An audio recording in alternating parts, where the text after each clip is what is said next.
Blessings, We are blessings. live. We are Okay, live. great. We are live. Go. Go. My Hey, bad. was that the plan? No, no, I'm just saying loud because you had started saying blessings. I'm like, Yeah, you yeah. know, we Blessings, all, family. Blessings, we people. started up What's right. going Um, on? Dr. Duh in the building with brother. Brother Shabazz, I always say, Brother Shabazz, sometimes you're Professor Shabazz, but what's going on to the pro-black Pan-African world? Holds up to everybody know how to put puzzle pieces together and look beyond the smoke and mirrors. We coming to y'all live tonight, and we got some stuff to talk about. Might be gloves off, but we got some stuff to talk about tonight. With all due respect. You know, like, oh, yeah, it's nice to say that. And we really do mean it, but you know, every time somebody say, I don't mean no harm, some harm about to come down the pipe. But Yeah. no, all due respect, we both got respect for, like, you know, most everybody out here on the grind trying to do something positive for the people. We got respect. Mm. Yeah, I mean, definitely respect them as humans. Now, Oh, for sure. ideology and philosophy, I think we got some problems. Oh, for sure. And there's been a lot going on out here in these YouTubian streets, as your dear brother, the number one Big Papa, as he says. You know, as they say, a broke clock can be right, what? Twice a day. Twice a day. Twice a day. So the YouTubians out here are making a lot of noise. They sure enough is. So I mean, so is this thing? What do we have it? Oh my God, we got streamers at the bottom from. Okay, but what do we have this titled as today? The title: FBA movement, James Smalls, Tariq Nasheed, Pan-Africanism, and more. And more. Yeah, I mean, what's your thoughts about all what's going on? I don't know how you want to get into this, but you know, what's some of the things that come up for you as we, you know, we kind of. Well, you know, I'll say this. First time I heard about the FBA movement. Let me back up real quick. You know, okay. If y'all don't know, y'all, this is the proper perspective, Professor Shabazz, right? And I called him up, right, family? I called up because, you know, that's my biological cousin. I just want y'all to know that, right? That's right. That's what enough. Look, lineage. Pun intended, right? So, and I see him over there on his station dropping serious perspective. And he puts things in these frames and he researches and he digs deep and all that type of thing. Things that, you know, I don't always, it's not my strongest suit. I do it, but you know, it kind of like you can just tell when somebody's like a little more natural at just doing the like they just want to, it's almost like they feel good about researching the thing the way that they research the thing. You know what I mean? Like they feel good about bringing up clips and videos and all the things and really making their point and sending it home, right? To me, I'm more of a like off the cuff, you know, analytical, you know, off the whim, shoot you out the pocket, pow type of guy with all types of thought and intellect and things like that to back it up. But this dear brother, my cousin, proper perspective, Professor Shabazz, definitely has a strength. And I wanted to see if we could connect like Voltron and have a discussion. And I don't even know what his thoughts are, to be honest with you. So this is organic, you know, this is an organic discussion, but let's talk. What's up, brother Proper? Well, I appreciate that. That's like a dope intro. I do appreciate that. And I do, you know, I have always sort of like prided myself on research. It was just something that kind of like came to me kind of sort of like naturally when I first started getting into the information that be out there, you know. And so I'm like, I took research to heart when I first hit the ground and was learning about this, that, and the other, and it always kind of stuck with me. But so yeah, I do appreciate you recognizing that and saying that. But you know, and it was through research that really like, you know, when I like brought me to understanding, finding out, learning about like different schools of thought, different ideologies. And when I first heard about the FBA movement, um, I thought it had a lot of good. I thought it had a lot of that makes sense. merit. You know, the way in which I encountered people, I met people like in a very like weird and interesting way because I had went out for I went out for a movie role. Okay. And on the set, so to speak, where all of the little, you know, not no real, like, you know, you might actually make it to screen. It was just like the background actors type thing. Mm-hmm. But all of the brothers that was back there, we was just, you know, huddled up and talking one day, and they started telling me, you know, politics came along, and they started saying, you know, they don't really see themselves as African American, and it was a little shocking to me. And so we had this conversation, and they was telling me all this stuff about how they feel about this term foundational Black American. And I really, you know, that was when I first like really discovered the movement, so to speak. And I was like, I was kind of like, okay, I understand what you're saying or whatever. I was doing a little pushback because I always came up, you know, considering myself just like an African in the West. So I was just like, but they were younger.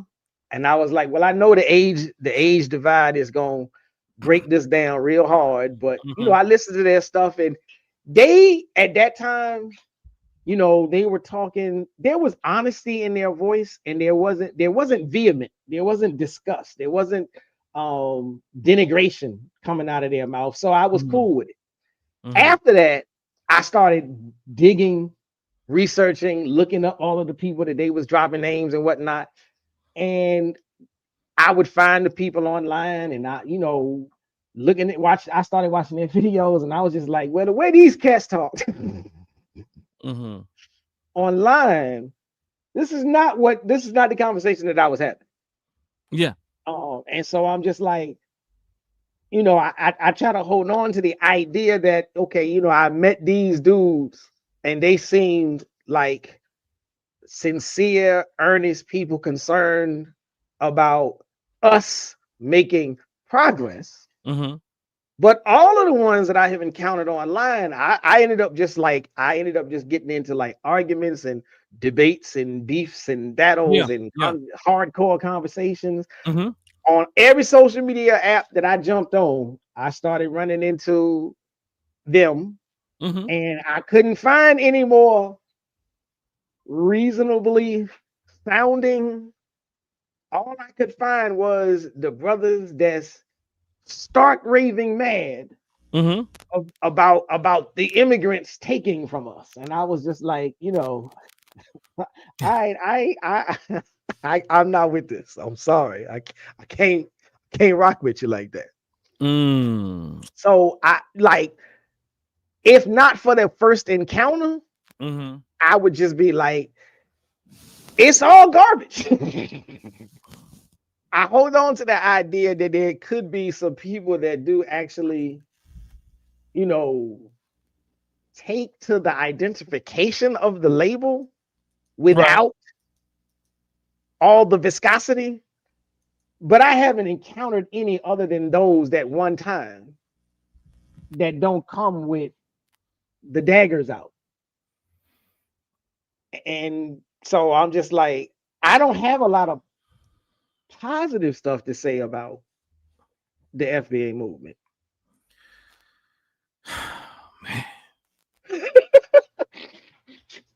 If it was what the excuse me, let me not, my brothers and sisters, who I think mean well in a very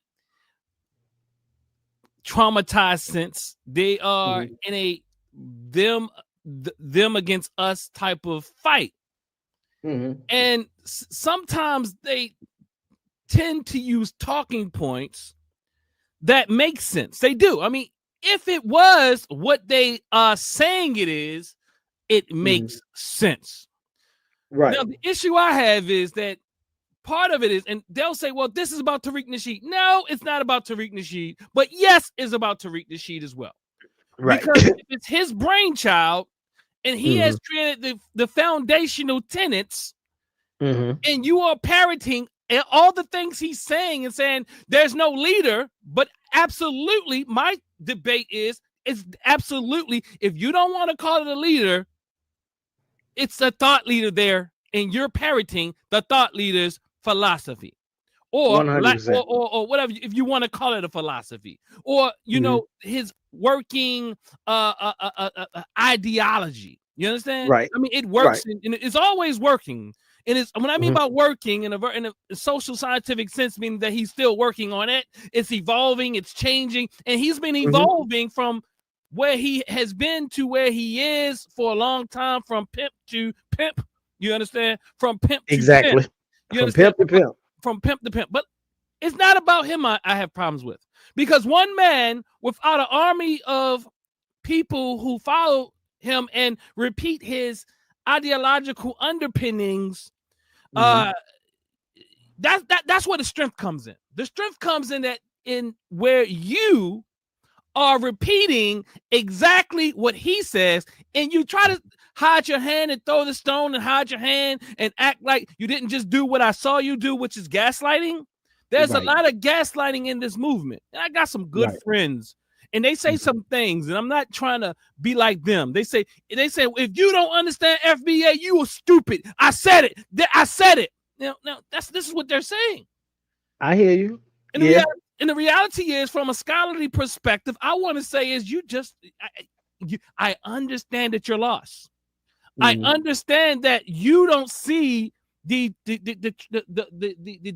divisiveness that's happening, because Right. you are on guard. You are on defense. You are triggered by what Mhm. some have done, Right. and which is a reality.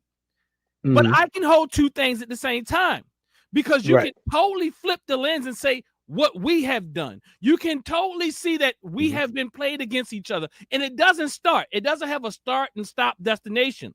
It then Right. becomes, look what your wife done. Look at what your children have done. Look at these people. You know what I'm saying is, look, anything that has to do with divisiveness, and it's aiding, divide and conquer, and I'm saying it is a divide and conquer for ideology, Right. I think it's problematic. I'm gonna shut up and let you build.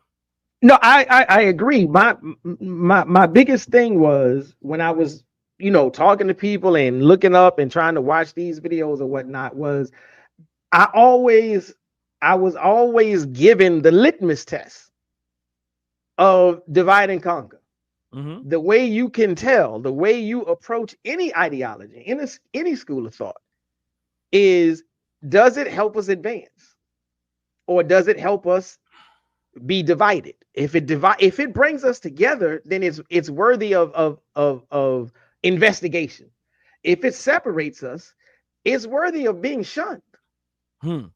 And so I'm like, you can say some things, and I'll never, like, I always end up in this situation where I'm like, look, I'm not saying that there aren't things that some people from outside of the US who are melanated just like us.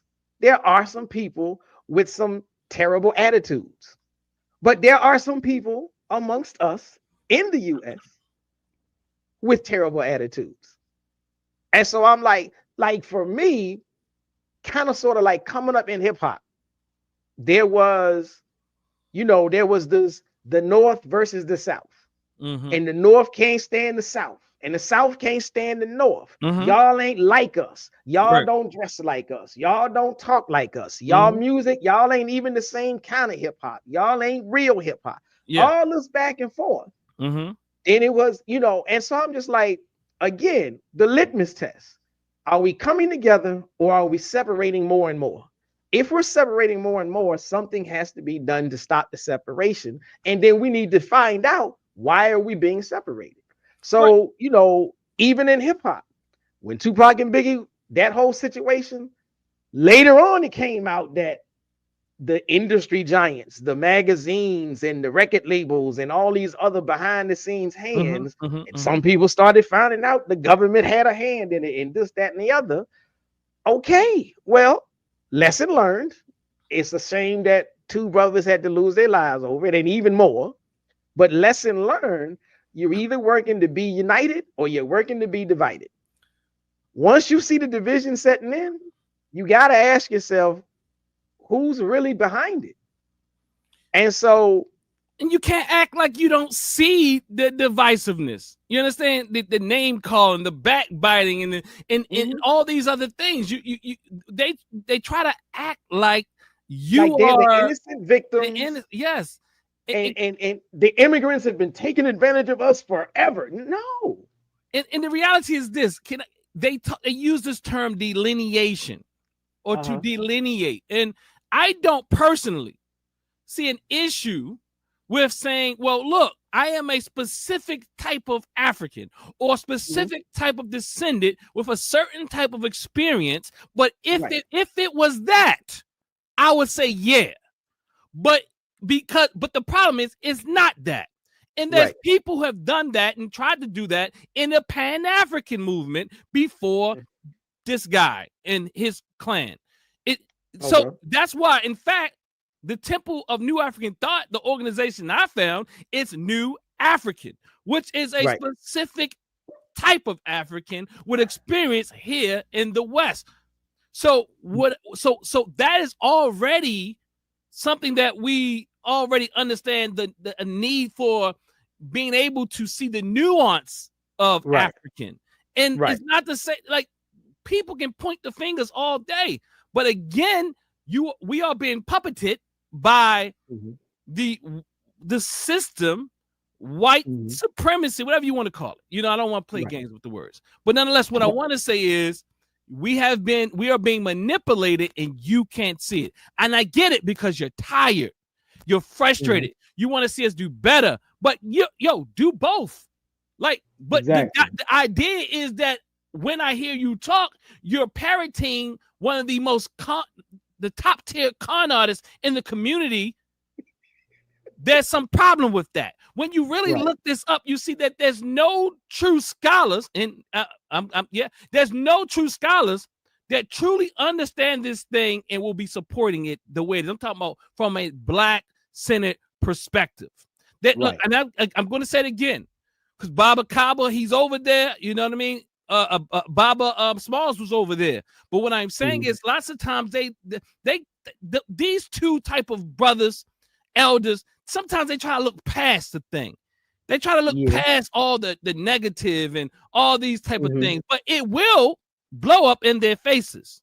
Yeah, I have been saying for such a long time, because and actually, like, I actually got into like a negative conversation with a brother, because he was pulling up clips from Professor Smalls saying, see, your own Pan-African guard says that the Africans don't like us. And I was just like, well, I mean, I knew that the clip was taken out of context. But you don't understand. I also know people today either don't fully grasp and understand context, or they get to a point where they don't care about context. They don't care. They just looking and it's like, if I got the sound bite, that's A to Z. I got the sound bite. He said it. And they don't care nothing else about what came before it and what came after. And I even saw a video of, again, from hip hop. I saw a video of Method Man, and he was talking amongst like some brothers on the street or whatever. And somebody wanted to they was like, can we use this as an interview? And he was like, no. He was like, I'm gonna tell you why I don't do interviews, because you say something and you intend it for one way, and then whoever was doing the interview, they go back and start cutting and clipping and snipping, and then it's saying something else. And he said, I'll give you a perfect example. And then he just started saying some outlandish, crazy stuff, right? And it was just like, are you sitting there? It's like, oh my God. And then when he got finished, he was like, nah, I ain't mean none of that. Now, if I gave you the okay for this whole interview, I know exactly what part of this you're going to play. And everybody in the round was like, oh, well, he got a point there. Because all people want is a soundbite.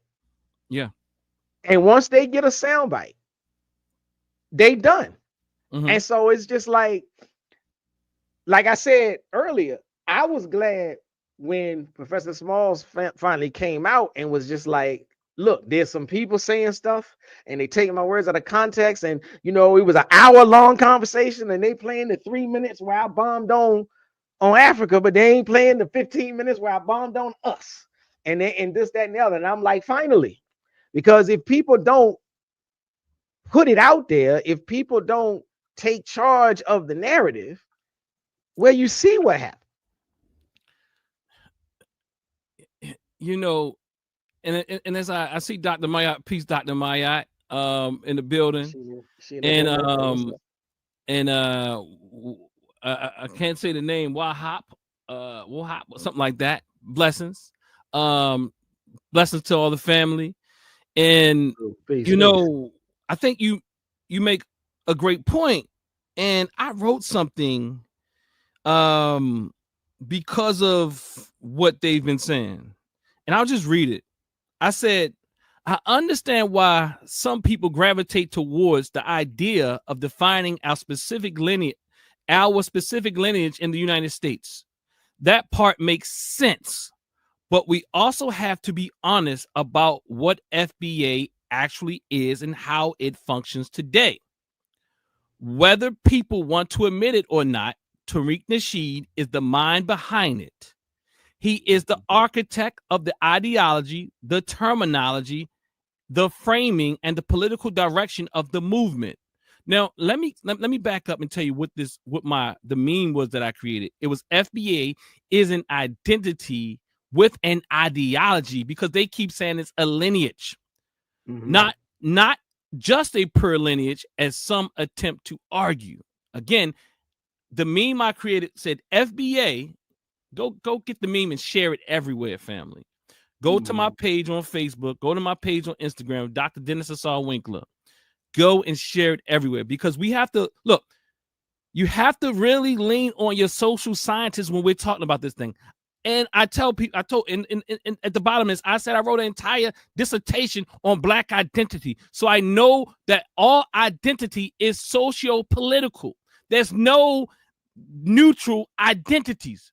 FBA is not a neutral lineage. It has a whole ideology behind it, and it has a lot of the founders' thoughts in there. And the reality is, when I don't listen to the founder, but I'm like, what are these people saying that their rebuttals are horrible? Their rebuttals are horrible. But then I go and listen to someone sends me a clip about their founder, Tariq Nasheed, or the thought leader, because if you don't want to say a leader, you cannot say he's not your thought leader, or he's not a thought leader in this regard. So whatever you want to play the games, is it not an organization? Movements don't have to be organizations. Mussolini, as I told people, he didn't have to create a organization. Hitler didn't have to create an organization. People don't have to go and create organizations to literally have. They don't have to be filed. Right. You don't have to call it. It's the same thing when people play games, when they say, I am some type of religion. Okay, let me just give an example. I am Hebrew, but I am not. This is not a religion. This is a way of life. This is the game people are playing. Yes. This is not a religion. This is a way of life. This is not a political ideology. This is a lineage. And then hence then some would say now they're moving on to try to kind of combat it by saying things like, well, it's the delineation, which is the ideology, but you cannot, I repeat, you cannot separate even delineating from FBA. You cannot separate what they're speaking about, their talking points, away from FBA. So let me go on with this reading. FBA also did not emerge in a vacuum. It appeared immediately after ADOS gained national attention through the work of Yvette Carnell, Antonio Moore.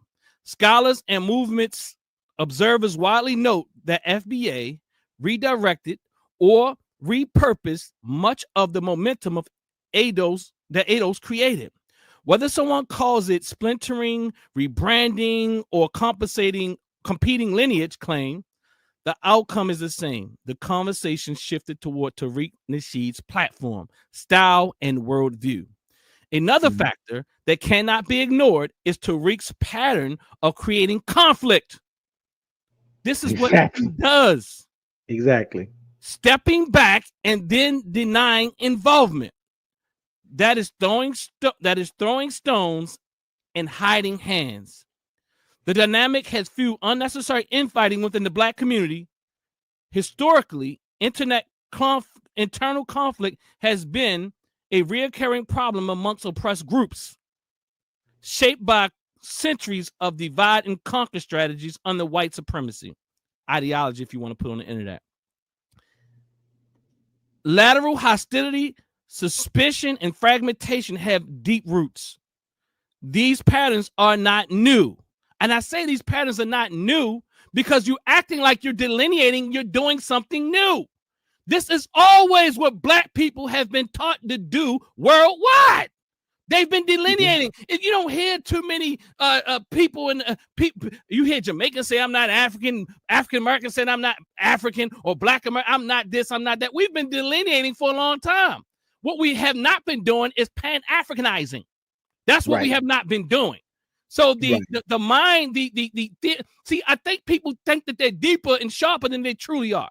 And so and what I mean, I said it with all due respect. But what I am saying is none of your scholars, none of your greatest minds would agree with this. In fact, the people who Tariq Nasheed has pimped, and yes, I'm saying pimped, because I have firsthand. Hold on, let me back up. Not unconsciously. Well, what I'm saying, I have firsthand account. He pimped a lot of us. Those who participate and those who watch and view his mess.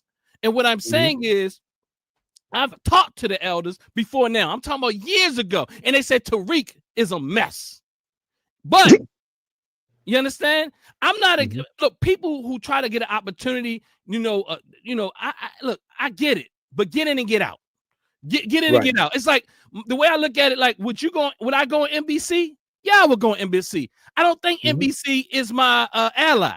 I don't think NBC is for my people. Nor is Tariq. Tariq is not for you. Tariq is not for us. Don't get stuck with that man. I get why people would take the opportunity, but don't get stuck over there, because Tariq is a problem. And what he wants to do is pimp people. And the fact I got sent the interview from a dear sister, and in that interview that Tariq did recently, he said, I'm taking James Smalls off of everything. Look. And then people are going to sit around and be okay with that. Like Kaba, you putting stuff up, Baba Kaba, you putting things up. Like, look, it's time for your elders to step up. Go ahead. The crazy thing is, years ago, I'm talking minimum 5 years. I want to say even before that, because Tariq been out for a minute. I was hearing other brothers, like, I'm gonna say this, like Sarnetta. Now, I like Sarnetta. I like his channel, and I like, the debate, the conversations that he do. A lot of people be like trying to throw shots at him. We diverge on that point, but yeah, go ahead. I know. I'm just clear. I mean, Sarnetta's okay. I mean, he's a human being. He's my brother, but he is a problem. But go ahead. But what I was saying is, even on his channel, he was calling for the elders to come back out.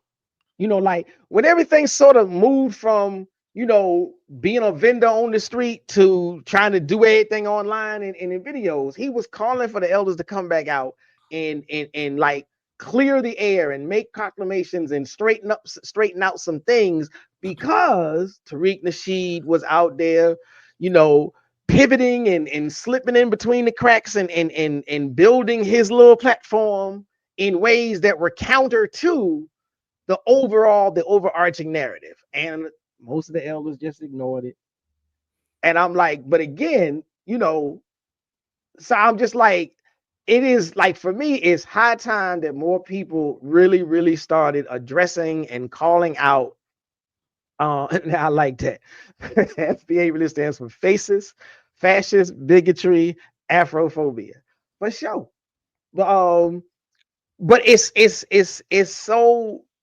high time that we really take it to task. And the other thing I wanted to say was, one of the things that you can look at to see that it really boils down to like a cult of personality. Because when Tariq was first like building everything up, he was calling himself the leader. And so everybody pointed to him as the leader. When he started getting a little heat for being the leader, that's when he said, I'm not going to be the leader. Y'all don't tell them I'm your leader. Go out there and tell them I'm not your leader. And everybody started saying to me, not our leader. And then when the name started to change, like they went from whatever word was to the delineation, they went to delineation because Tariq said, well, we don't need to keep using such and such. From now on, we just gonna start using delineate. And all of the bobbleheads started saying, well, what's wrong with delineation? So every time he pivot, sidestep, switch it up, he do it because he getting heat from other people in other corners. And so he got to sidestep and switch it up so he can try to keep that hot, brand new energy. And everybody just follow lock, stock, and barrel. And they change their talking points based on when he changed. When he turned the page, they turn the page. They ain't thinking about nothing other than that. And one thing pimps know well, and I'm calling them charlatans, they know that if he just makes a shift, we forget real quick. Yeah. And we're very forgiving people. And due to our trauma, we want to see us win. And the desire to see us win has us looking past some very fundamental problems. You know what I mean? And so it's like, don't tear a black man down.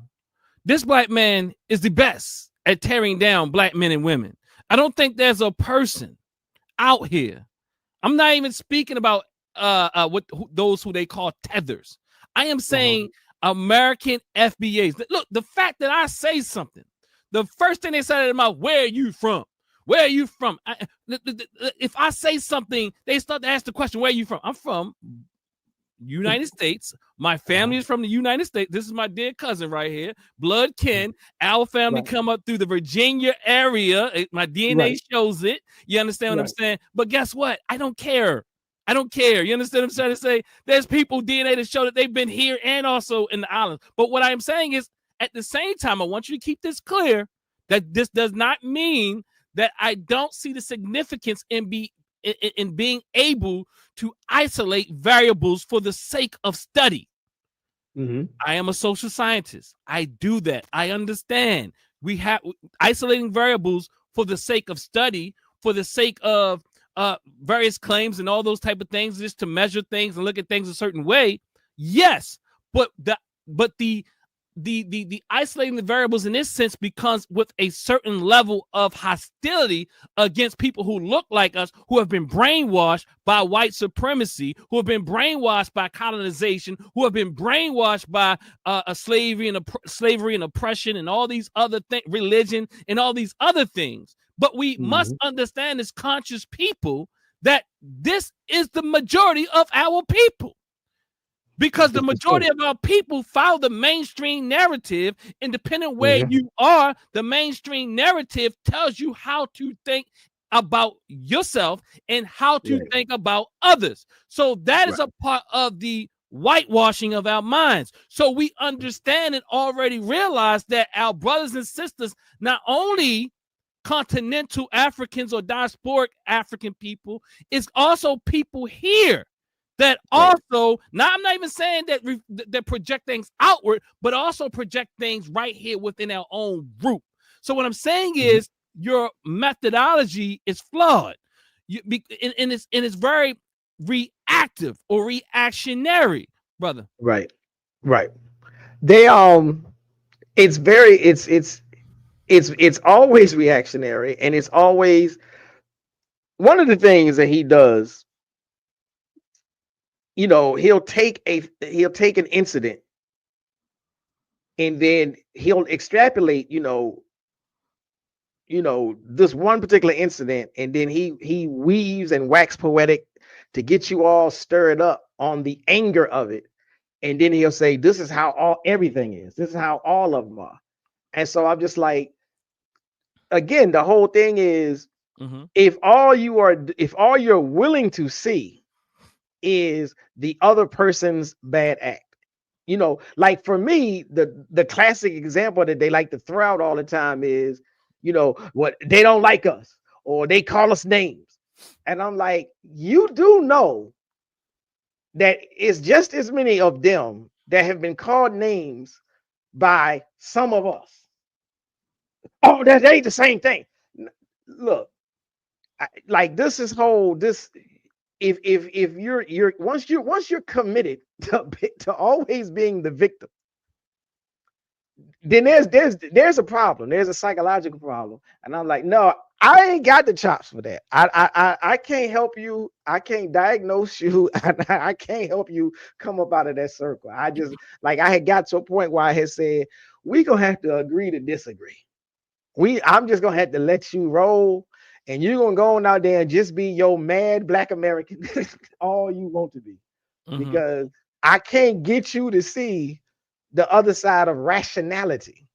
If you don't want to see it, then you're not gonna see it. Because the trauma won't allow you to see. And guess what? I did an entire dissertation, and I see you've been checking it out, by the way. I'm like, what is he doing with that thing? So it's called measuring the relationship between race-based trauma, Black identity, which I am arguing FBA is. You cannot argue me that it is. You can argue that it isn't, but you won't win. Right. Measuring the relationship between race-based trauma, Black identity, and spirituality. So what I'm trying to say is, this is a social political construct with lineage as part of it. Has some ideas how you tie that back to lineage, but I forgot where I was going at. But what I want to say is the trauma, and I get it. I do get our brothers and sisters that are caught up in this FBA idea.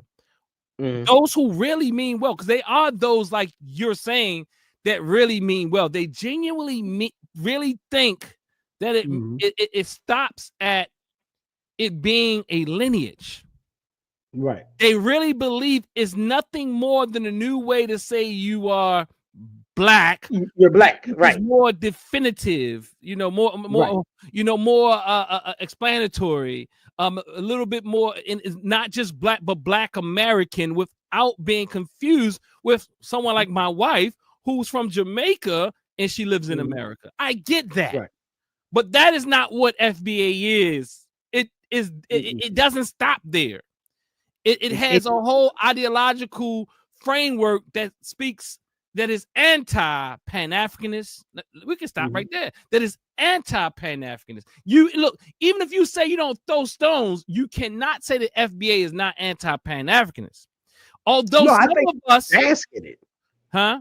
They bask in being. They're proud to be anti-Pan-Africanist. Right. They don't, at least the ones that I've met, they don't shy away from it at all. They think that's part of, it's a badge of honor, right, to be anti-Pan-African. And I get it. Like, you can't, like I can say, well, I understand the lineage part, but I can't ignore that it's anti-Pan-Africanist. I can't. Right. I mean, you can, like, I think Baba Khamenei can act like he doesn't see that, but he needs to speak to that. I'll be honest with you. He needs to speak to that. I mean, I know Dr. Mayat's been on the thing, but she speaks to it. She's right. I've heard her. I've heard her saying? Right. So Kaba needs to be more clear, because I saw him on one of my homeboys' show a few weeks ago, and pretty much they asking him all these questions to really support the FBA madness. You know what I'm saying? My homie up in New York, I understand. Like they were asking these questions that just supported the FBA madness. Oh, Right. so in other words, we got an elder that's going to speak for us. Oh, and Kaba can see this, man. Kaba can see this divisiveness. He's turning his, I don't know, maybe he spoke on it because I don't really look enough, but I looked a little bit. I looked on his page and I see all this mess going on, but he's still pushing FBA strong. You know what I mean? FBA, look, then people talking about Dr. Smalls and Baba Smalls is the reason why he going to this Pan-Africanism is back and really coming hard against FBA is because his money's drying up. What? And then I said, where's that coming from? And then I go and get this clip from my dear sister, and I listened to Tariq Nasheed, and this is what he said. And I'm done with Professor Smalls. I'm done with Professor Smalls because Professor Smalls, I'm taking family. Who you think I should put on the wall, on the mirror, and all this? Like, look, bro. Like you this is what you do. I mean, anyway, I don't expect you to do anything more. Let me back up. I don't expect you to do anything more because you utilize pimping skills. If people don't fall in place, you feel like you have the power. You want to remind people, look, you want to tell people's business. I gave them money and this and that and the other when he had this failing, all this type of madness, B. Like it's pimping, it's all religion. And I mean, I'm not trying to, like, I don't want to throw religion in, you know what I'm saying, under the bus per se, but there's always been this long-standing like criticism of religion in general that, you know, it's a tool to control the masses. And so, you know, there's big sections of the community who are divested from religion. You know, whether that's a good thing or a bad thing, 6 on one hand, half dozen on another, but they're divested from religion. And so into somebody like Tariq Nasheed, who knows that even though you may have stepped away from religion, I can still get you with the same strategies. I'm not gonna say open up the Bible today. I'll just point you to a different book. I'm not gonna call it a sermon, but I'm gonna give you a feel-good speech to get you revved up. It's stronger because you don't even know you in the cult. You don't even know you don't know now. And there's an entire book on Donald Trump by a cult expert named Stephen Hassan, or Stephen Hassan, and it speaks about the cult of Trump. And it talks about these very organized traditional cults, but then there's cults that are created through the society in different ways. And Tariq Nasheed has created a cult without really saying it's organized. In fact, it's much more safer because what he does is say, I am not your leader, so I can't be responsible for what you do. Quite similar to Trump. I cannot be, well, although he was the leader, but nonetheless, but I have nothing to do with what these people are saying. Again, he implants all types of ideas because he has an ideology that is rampant through FBA. And this person here says, that what I saw it earlier. He said that what do you think about that? Somebody said that Tariq, we're lying. Okay, he put Smalls on. You guys aren't truthful. He put Smalls on? He said, so Alonzo Robinson, dear brother Alonzo. He put him on what? He put him on some of his videos, but Smalls was already a person with a name, with credibility, with credentials, with a teaching, background, with a status before the videos. That's just like if somebody was to say, well, I'm the first person to record Dr. Ben, so I put Dr. Ben on. No, Dr. Ben was already doing his thing before you picked up a video camera. Now, look at this. I'm going to go here. To reclaim Pan-Africanism is backed by the CIA, but I'm going to put that there for us to come back to. Oh, I think I can start, right? But I want to go here because, this is what happens. And this is what I want to talk about. I didn't read the whole comment. All I saw was the word, which is part of the ideology, what is part of the catechism or the catechism, what is a part of the FBA apologetics. It says nothing wrong with delineation. Okay, why do you say that? When first and foremost, I and my dear cousin here said, Proper said, we get that. Right. That's what's really tearing up immigrants. That is not what's tearing up immigrants. The immigrants have already delineated from you. They would rather call themselves some other form of blackness. Or they will say, I'm a Jamaican American, or I'm just Jamaican. They don't even want to put the American on there. Or they will say, I'm Bohemian, or although that's a little, still here. but they still would say, I'm Bohemian. But at the same time, people would say, I'm Puerto Rican, or I'm Trinidadian, or some of our brothers and sisters from the continent, for the sake of conversation, would say they're African. Although people saying they don't say that, for the sake of conversation, they tell you. Like for me, I already understand. I said, "Where are you from?" They say Africa. I said, "No." I say, "What country are you from?" Right. Then we go deeper. Tell me more about your nations and all this type of thing. What I'm saying is they understand this already. I've never met too many people that don't already understand this. They don't. I've never met too many Africans to come and say, "I'm African American." Go ahead. It's again. It's the whole thing is the statement itself. It's the same type of gaslighting. Okay, nothing is wrong with delineation. True, nothing is wrong. But I will say this first and foremost: if I say I'm an African American, that delineates me, and only because of Tariq Nasheed's talking points would anybody be confused. If somebody is like, people on the street on the regular ain't never heard of the FBA movement, ain't never heard of Tariq Nasheed and none of this. If I tell them I'm African American, they're not going to be like, I wonder, does that mean he's a descendant of slavery or not? It doesn't exist. The term that we have always had is already delineated. But okay, if you want to delineate further, again, I don't necessarily have a problem with delineation. I don't like the label because the label itself is an attempt from the CIA, from COINTELPRO, to detach us from the continent.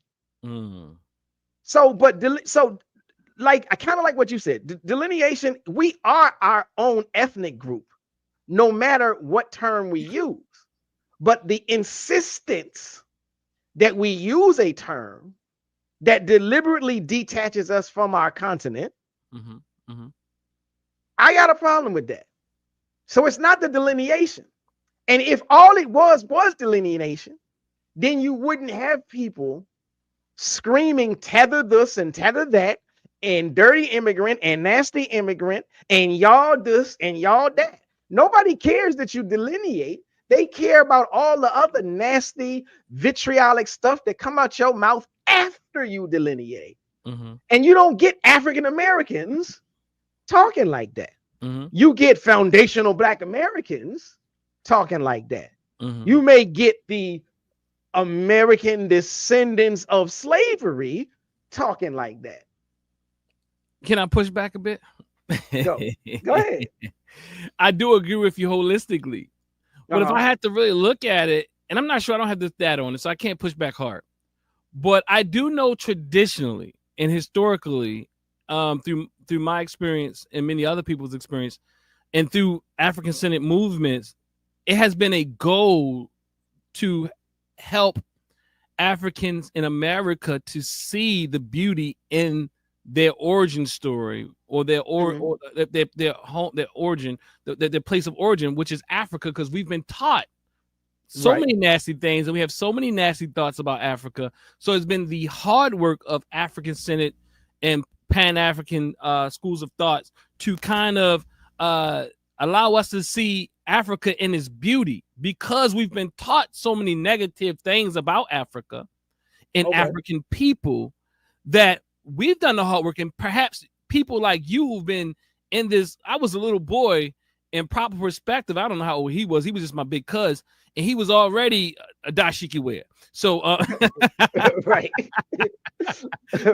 But I was a little boy. He probably was like in college. I don't know if he was in high school. I don't know. He was just older than me. I don't think he's that much older than me though, to be like. I think it's about I think it's probably just about 10 years. 10 years. Okay, so if I'm 10 and he's 20, then yeah, if you was 10 and I was 20, so yeah, I'm already in college. I was yeah. 5, and so maybe you were in college or something like that, and you're Right. coming with your dashiki on and all that. But nonetheless, Right. what I'm saying is I knew that he was conscious because my father was always a conscious brother, and he really Right. loved Larry. I'm sorry, I'm giving the wrong name right here. Pardon me. It's all But good. the thing is, okay, nonetheless, he's not new to this. And what I'm trying to say is, we had to go through a movement to learn to love ourselves, and ourselves, including our continent, because many of us don't hold tight, and we love to say we got Indian in our family, and I do have Indian in my family, that 1% that comes up in the panel sometimes, and it goes away and comes back, and it go, that does happen. So you know what I'm saying. But what I'm saying is, okay, you can acknowledge everything besides the African in you.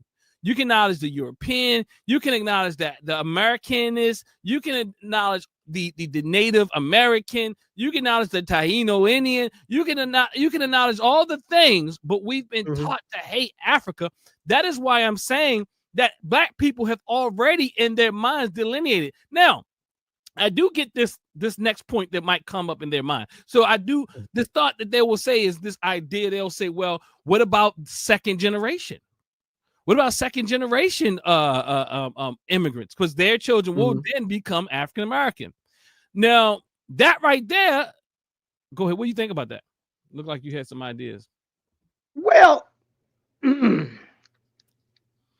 me say this first. One of the things that I noticed, at least in the conversations that I was having, what I noticed was the first wave of the FBA conversation was really about reparations. And so a lot of times what was going on was, we need this new label. We need FBA as a label so that we can make sure when the reparations check comes, it only goes to those of us who descend from transatlantic slavery, the plantations of the South, et cetera, et cetera, et cetera. And I said, okay, I got you. But again, why all the negativity that comes after you create the label? That's where I have an issue. Now, what I then began to notice is, because the reparations talk only pops up during presidential campaigns. So after the November election day, nobody rocking the FBA wants to have the conversation about reparations anymore. And then delineation becomes it's our identity, it's our ethnicity, it's our label. And I'm like, but hold on. First off, you told me this was about reparations, and now don't nobody want to talk about reparations, and you ain't working on reparations. You ain't got no policies. You ain't pushing no plans. You ain't talking. All you will talk smack about a representative. If they there are representatives that had press conferences, we're going to introduce the legislation. Don't believe them, family. They're not FBA. Don't believe them. Well, if you're not going to believe, they're saying that in the chat on us right now. They said, right, if you're not going to believe the one that says they're going to introduce it, then who you going to believe? Because the other ones ain't going to talk about it. But that was the first wave of. So then once they want to stop talking about reparations, then they want to talk about this whole, it's our ethnicity or whatever else. And I'm just like, first off, pick a battle, stop switching, stop moving the goalposts. But again, now I'm kind of getting a little lost in my thought, because there was something else that you had said about something that they were saying about they were talking about the second generation, right? Oh, the second generation. Well, so again, hold on. Let's do this. Y'all go over to Proper Perspective or Proper. What is it on YouTube? At the proper perspective. At the proper perspective, make sure you subscribe to a station. Make sure you like up this video on both of our stations right now. You know what I mean? Oh, for sure, yeah. Some of y'all said y'all hearing a really cogent argument or discussion around this for the first time. We appreciate that. We also have plenty of material in here to show the talking points and the ideology, but also let's get back. So like this video, family, share this video. How can they follow you on YouTube, Instagram, and any other places? Yeah, YouTube for sure. That's the only look. Honestly, YouTube is the only one that I'm actively promoting. But I am on the others. I'll drop my my YouTube page in the chat just so you know if y'all. I would appreciate it if you come over there and hit the like button and subscribe and whatnot. I might draw a mental blank if I tried to tell you where all my other pages are. My Instagram is actually I think my Instagram is Proper Perspective. Okay, so but go ahead. We'll get the link in there, but we got plenty of talking points in here, but also just the second generation. How did you differentiate between the second generation? Is there a need even listening to your point? What I was gonna say is I don't necessarily know why there is a need. I understand the question and the issue, but I'm like, why do you need to delineate and identify the second generation from the rest of us? Like, again, the first wave of the conversations that I had with people, everything about the FBA movement was about protecting reparations. So I understood it. Okay, if reparations is on the table, yeah, a first generation, second generation, third generation Nigerian American don't need to be getting that check. I understand that. But if reparations is not on the table, then what difference does it make? That would be my that's my question on my position. But then even so, let's say reparations is actually on the table. I want it to be, but anyhow, if reparations is on the table, if you look at the legislation that has already been written, whether you like the legislation or not, the way the legislation has been written, it's baked into the legislation how they define the possible recipients. They're not defining the recipients in a way where a second generation African born Nigerian American can get in the line. They're not defining it in the legislation so that somebody that just got off the boat from Jamaica can get in the line. The way the legislation is written, it's baked in that you have to have been here for X number of years. You have to have you got to have at least one parent that was here for longer than that. Like if you wasn't here before 1960, you can't even ask the question. You can't even fill out the application. So you don't need the label even then. But like in my mind, people don't know this. Why? Because they only got into this conversation off of Tariq Nasheed, and he ain't educating nobody. He's telling you that if you don't create this label, then the Jamaican is going to get your check. And that's a falsehood. So again, it's like, I don't know how to care about a second-born Nigerian American. If they black, and they want to hang out and holler, and we want to kick it, and we want to go do this, that, and the other, then it's all gravy. Yeah. I can only think about, I did a whole episode on me and Queen. Shout out to Black Box Radio on the whole idea about Kamala Harris and her ethnicity and all that. Was another situation. Now, I don't have to agree with people. Let me not get sidetracked. But nonetheless, this person says here, y'all are wrong. It's nothing more than a title for our lineage. Again, that's elementary argument. Again, I can prove to you. I've already shown that it's more than a lineage. A lineage does not have a lineage. There's no such thing as an identity without, in general, without some identity. And all identities have some social, political ideology or framing or some reason why it was created. And if you didn't repeat everything Tariq Nasheed said or other people, you know what I mean, then I would say, okay, if somehow even there's no label that is absent of some political framing or understanding, or even the reason why it was developed in the first place is evidence that is more than the lineage. And then in fact to say that, see it's, you know, even when you say African or African's not a lineage, it can be a lineage. You know what I mean? It may not be. Go ahead. No, go ahead. African is absolutely can be a lineage, especially for those of us who find ourselves in the West that are an amalgamation of so many various aspects of Africa, which we can support scientifically. Go ahead. You about to say something? I was going to say, like, the idea that it is a lineage, it's like, okay, but if you trace your roots, or if you do a DNA test, your lineage started on the continent. Your lineage didn't start here.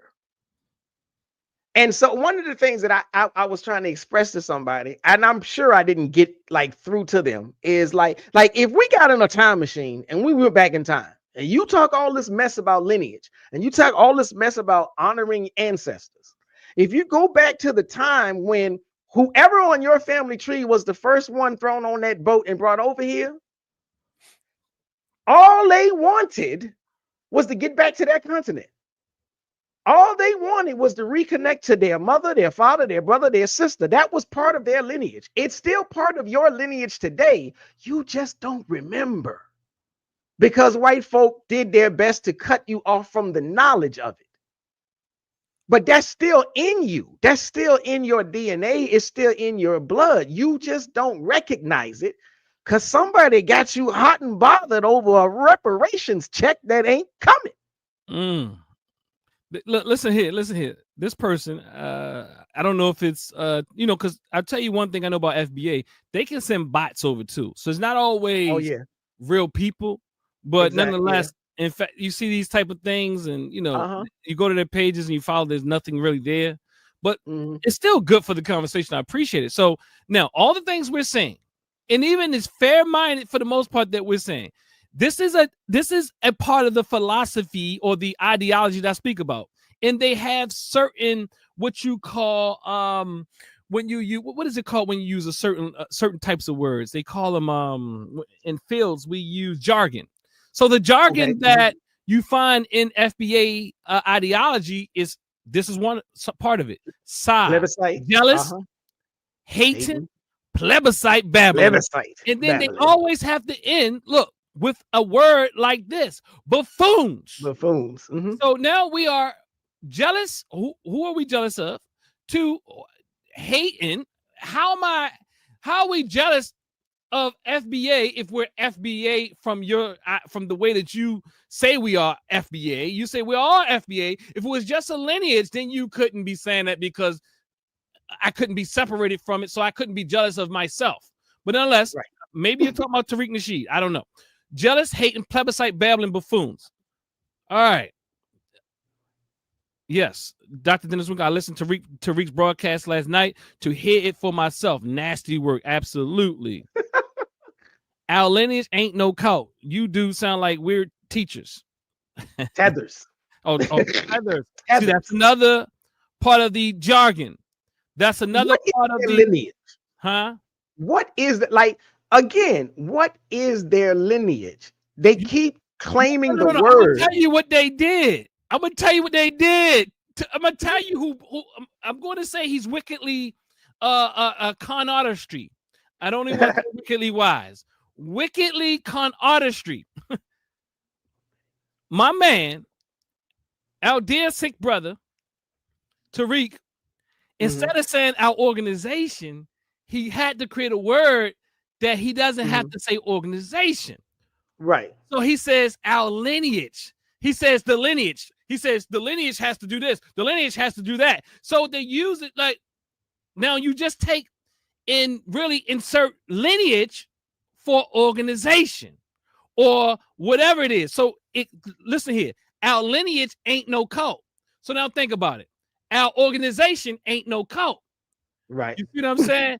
See, Tariq is brilliant in that way that he uses the word lineage instead of our organization, our movement, sometimes things like that would point directly that he's a leader. So he says lineage instead of community, organization, so on and so forth. So they just supplant lineage for words. And they parroted it back. Like, again, I'm like, lineage is descent from an ancestor. So, okay, yeah, your descent from an ancestor is not a cult, but your descent from an ancestor reaches back to Africa. You're an African. You're not a Nigerian. You're not a Tanzanian. You're an African American. You're an African in the West. And if you want to switch it up and say you're an American African, then you can that's do like that a Nigerian African. You know what I mean? That's like and people say things like all types of stuff that doesn't exist. Well, the only, like, even in our own community, sometimes they say, well, there's no Chinese American. Yeah, it sure is. People in Chinese that have Asian descent or from China, they literally do say Chinese American. I know some of our own scholars said things like that, which is not accurate. Maybe it was accurate at one time, but it's definitely not accurate today. Right, because the whole thing is, every group gets to pick and choose what label they use the most. Like a Chinese person or a Chinese American person, some will say, I'm just Chinese. Some will say, I'm just American. Some will say, I'm Chinese American. And in that regard, again, I don't have an issue with somebody saying I'm foundational Black American. If that's how you choose to identify yourself, that's why we can say things like, you clearly don't understand what's going on if you say we're jealous. You clearly don't understand what's going on if you say we're hating, because this is not hate. This is love. I don't have an issue, right? I don't have an issue with you saying I'm a foundational Black American. I have an issue with what comes out of your mouth after that. Like most foundational Black Americans, once they have established, this is my lineage, the next page is, I can't stand tethers. I can't stand Africans. I can't stand Jamaicans. I can't stand Trinidadians, and so on and so forth. Look, right here. They said our lineage ain't no cult. You dudes sound like weird tethers. That's part of the ideological jargon. That again, which points back that this is more than a lineage, more than delineation. Because now we are ousted as genetic. I mean, where our DNA can support that we are what you call FBA, and now you're calling us weird tethers. You know, like, can you oust me out of FBA since you say I'm FBA? I don't know. Go ahead. Well, again, that's the whole thing. Like, that's when, now that's when the rubber meets the road when it comes to whether or not you're a lineage or you're an actual organization. Because if you're an actual organization, then yeah, we could be excommunicated for not following the teachings of the leader. Well, even in Black identity in general, there's various social political ideas. William Cross and so many other people who have created these Black identity models, which actually show that how Black people identify and their political ideologies. There's different variations. There's a different variety. Hence, you have people always saying we're not monolithic. We need to be a little bit more. But nonetheless, what I'm saying is, you have a variation of how Black people identify. I could argue that FBA is one of those of the variety of Black identity. Now, some people are multiculturalists, some people are Afrocentric, and I now would say that some people are assimilationists, and some people I would say are FBA-ish. I'm more likely gravitate more to the African-centeredness aspect of my identity, which is inclusive. See, let's talk about a few of these talking points that they say all the time. So they say that Pan-Africanists worry about what's going on in Africa, but not what's going on here, when the very founding fathers of Pan-Africanism was talking about issues here. In the United States. And then there's this other thing that, so yeah, you can do both. You can be concerned. Pan-Africans are concerned about their local issues. Right. And they also look at it from a collective struggle or power struggle, or the idea of combining forces and all these type of things. So anyway, there's we can see in both ends. Then there's this other idea that they keep saying, and I don't know why they keep saying it, but they keep saying that Jesse Jackson created the term African American, and they're asking us, do you want to follow Jesse Jackson? One, I don't hear Jesse Jackson on the soapbox trying to tell you what FBA is, what African American is, and what African American ain't. You know what I'm trying to, but two, he did not create the term. Go ahead, proper. You finish it for me. No, you dead on. It's like, again, it's this whole thing. If you're only open to what the leader says, this is part of the problem. Tariq Nasheed said Jesse Jackson started it, and he's just wrong. But if you're only open to what Tariq Nasheed says, then it doesn't matter how many people tell you, how many people show you, how much evidence there is that he didn't start it. They're just going to parrot what he said. So again, they're just following the leader, which would be a sign of a cult. Now, like you said, even if he was right, even if he did start it, using the label doesn't necessarily mean you're following him. Just like technically using the label of Foundational Black American doesn't mean that you're following Tariq Nasheed. Now, we can determine if you're following the person that you say created the label based on what you say after that, how you behave after that, and what you're into. If you think Jesse Jackson created the label, and you think that somebody that uses the label means they're following Jesse Jackson, then you'd have to go and look to see, well, are they an integrationist? Are they an assimilationist? If I'm an African American, but I believe in a total separation of the nations, just the way Elijah Muhammad said, then I ain't following Jesse Jackson. So the argument falls. Now, if I'm a foundational Black American, hey, look, are you chopping or I'm chopping? I think you might be gone. You might be gone. You might be gone. If I'm a foundational Black American, but I don't believe in calling immigrants tethers. If I'm a foundational Black American, but I still want to know everything about the continent that I possibly can, then I'm not following Tariq Nasheed.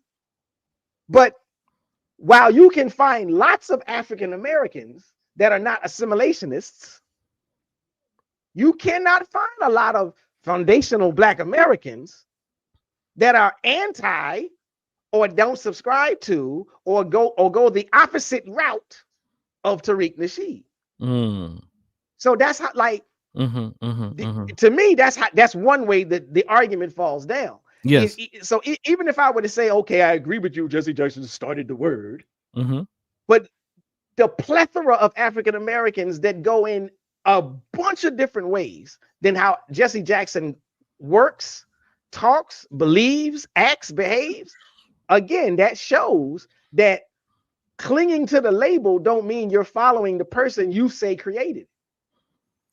You're only following that person if you are truly doing the things that that person says do. And that's what foundational Black Americans do. At large. And as soon as Tariq says don't use FBA, use lineage, they stop using FBA and use lineage. As soon as Tariq says don't use lineage, say delineation, they stop saying lineage and say delineation. Yeah. It's a plan. If Tariq woke up tomorrow and said, you know something, screw it, I was wrong, Pan-Africanism is true and live, and Africa loves us, then all them followers would then jump off this hate bandwagon and back onto the other one. You're right. If people were literally using this as a lineage without all the other ideological components, similar to what you're saying when we talk about African American, let's say hypothetically, or let's just go with the narrative that Jesse Jackson created African American.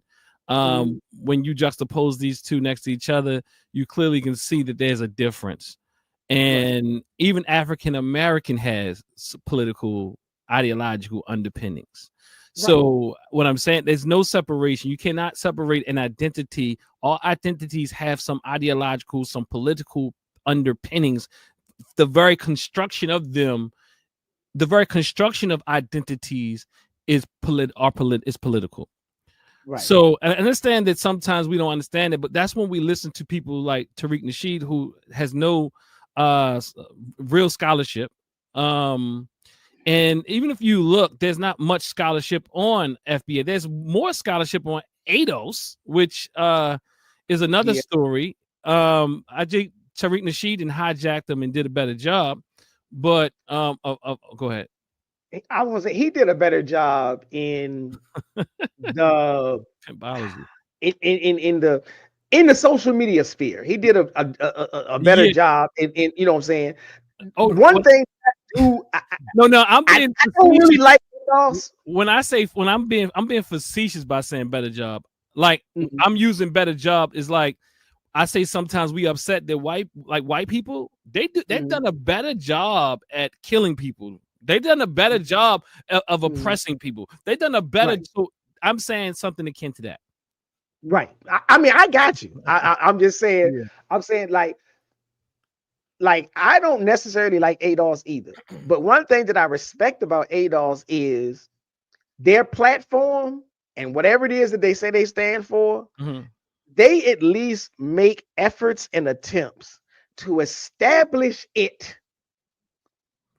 inside and within the government with the establishment so that they can get, like FBA will say, this is about protecting our resources, but you ain't doing nothing to protect your resources. You're just mudslinging on Instagram. ADOS will say, this is about protecting our resources. And then they go down there and be like, okay, who's the person in charge? Which candidate is running for which office? And we only gonna vote for you if you say you're gonna do this, that, and the other. They're at least trying to politicize their ideology so that they can protect the resources they say they are concerned about. Yeah. FBA says, y'all so interested in protecting your resources, you think you're going to get the money from the city government by calling the Jamaican dirty. Well, they ain't gonna get the check now. You just hit them with an adjective. Yeah, that the approach is fallacious. This comment here says, do you fellas have immigrant background? See, this is another part of the jargon and the apologetics, right? This is a part of the apologetics. This is part of the catechisms. Catechisms. Do you fellas have immigrant backgrounds? Because I find it hard to believe y'all are this one-sided. Now think about it. I think we've been nuanced in our discussion here today. Saying that we can understand delineation and all that idea if it was just that. But see, so what are you defending? Are you defending the other aspects that you're saying you aren't? Because if it's only delineating in the sense that you're saying you're delineating, meaning that you want to show some the nuance in African Americans versus other Black people of African descent, we say we understand that we understand that let's say intellectually. So y'all, so then he goes, or she or whoever, say, so y'all really think these people like us the way we've loved them? Go ahead. What do you think about it? I mean, I want to hit that, but who's these people? Are we talking anecdotally first and foremost? Are we talking statistically? And how do you measure that? How do you measure if they like us or don't like us? And how do you measure whether we like them more? And what I'm saying, I'm talking about from a very social scientific perspective. How do you know? And where do you get your data from? You don't have any data to support that. I promise you. But if I want to speak anecdotally, hell yeah, my wife loves me. She's from Jamaica. Yes, and because I was brought up in a Pan-African household, African-centered household, I've never been taught to see this difference in all these other things. So I don't, I do see the ethnicity, but I do see her as my sister. Yeah, like I was gonna say, I'm like, again, the question is, and I'm forgetting the term right now, but like it's posed as if it is a foregone conclusion that there's all of this proof that they don't like us, and that there's all of this proof that we've loved them more. Like, okay, as Black Americans here, there's a whole lot of proof that we have issues amongst ourselves. There's a whole lot of ways you can say, well, Black Americans, if we can't unite because we don't love ourselves, because we don't love each other. And if that is at least anecdotally true, or if we can show some stats, what is the love that we have supposed to have shown to the continent as a whole? What is the love that we have supposed to have shown to the quote unquote immigrants who have come over here? And at what level is that love so high that it's clearly not been reciprocated? Because I'm like, if like when they did the whole, like over the summer or whatever it was, when there was the big old FBAs jumping up and down talking about we gonna boycott all African businesses. And I was like, hold on. First off, what African businesses do you go to? Oh God, that's a good question. Like, I'm like now I go to African restaurants.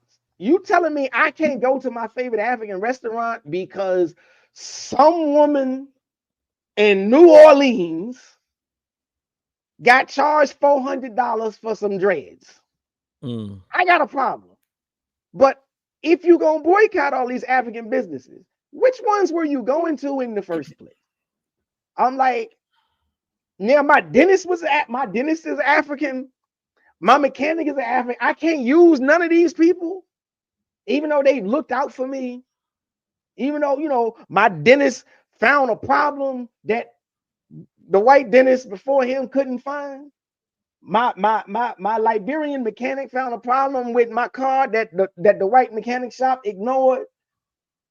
Now, to me, that's love. Now that's my anecdote. Yeah. But where is all of this hate that they say that they're cascading upon us?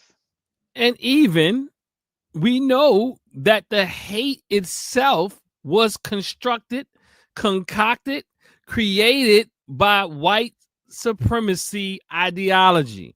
It's kind of like colorism. Just think about it. This is more like 100%. Ethnicism. I don't know if this is such a word, but yeah. Like when you think about colorism, as some people say, there is, when you say colorism, sometimes it throws things off a bit.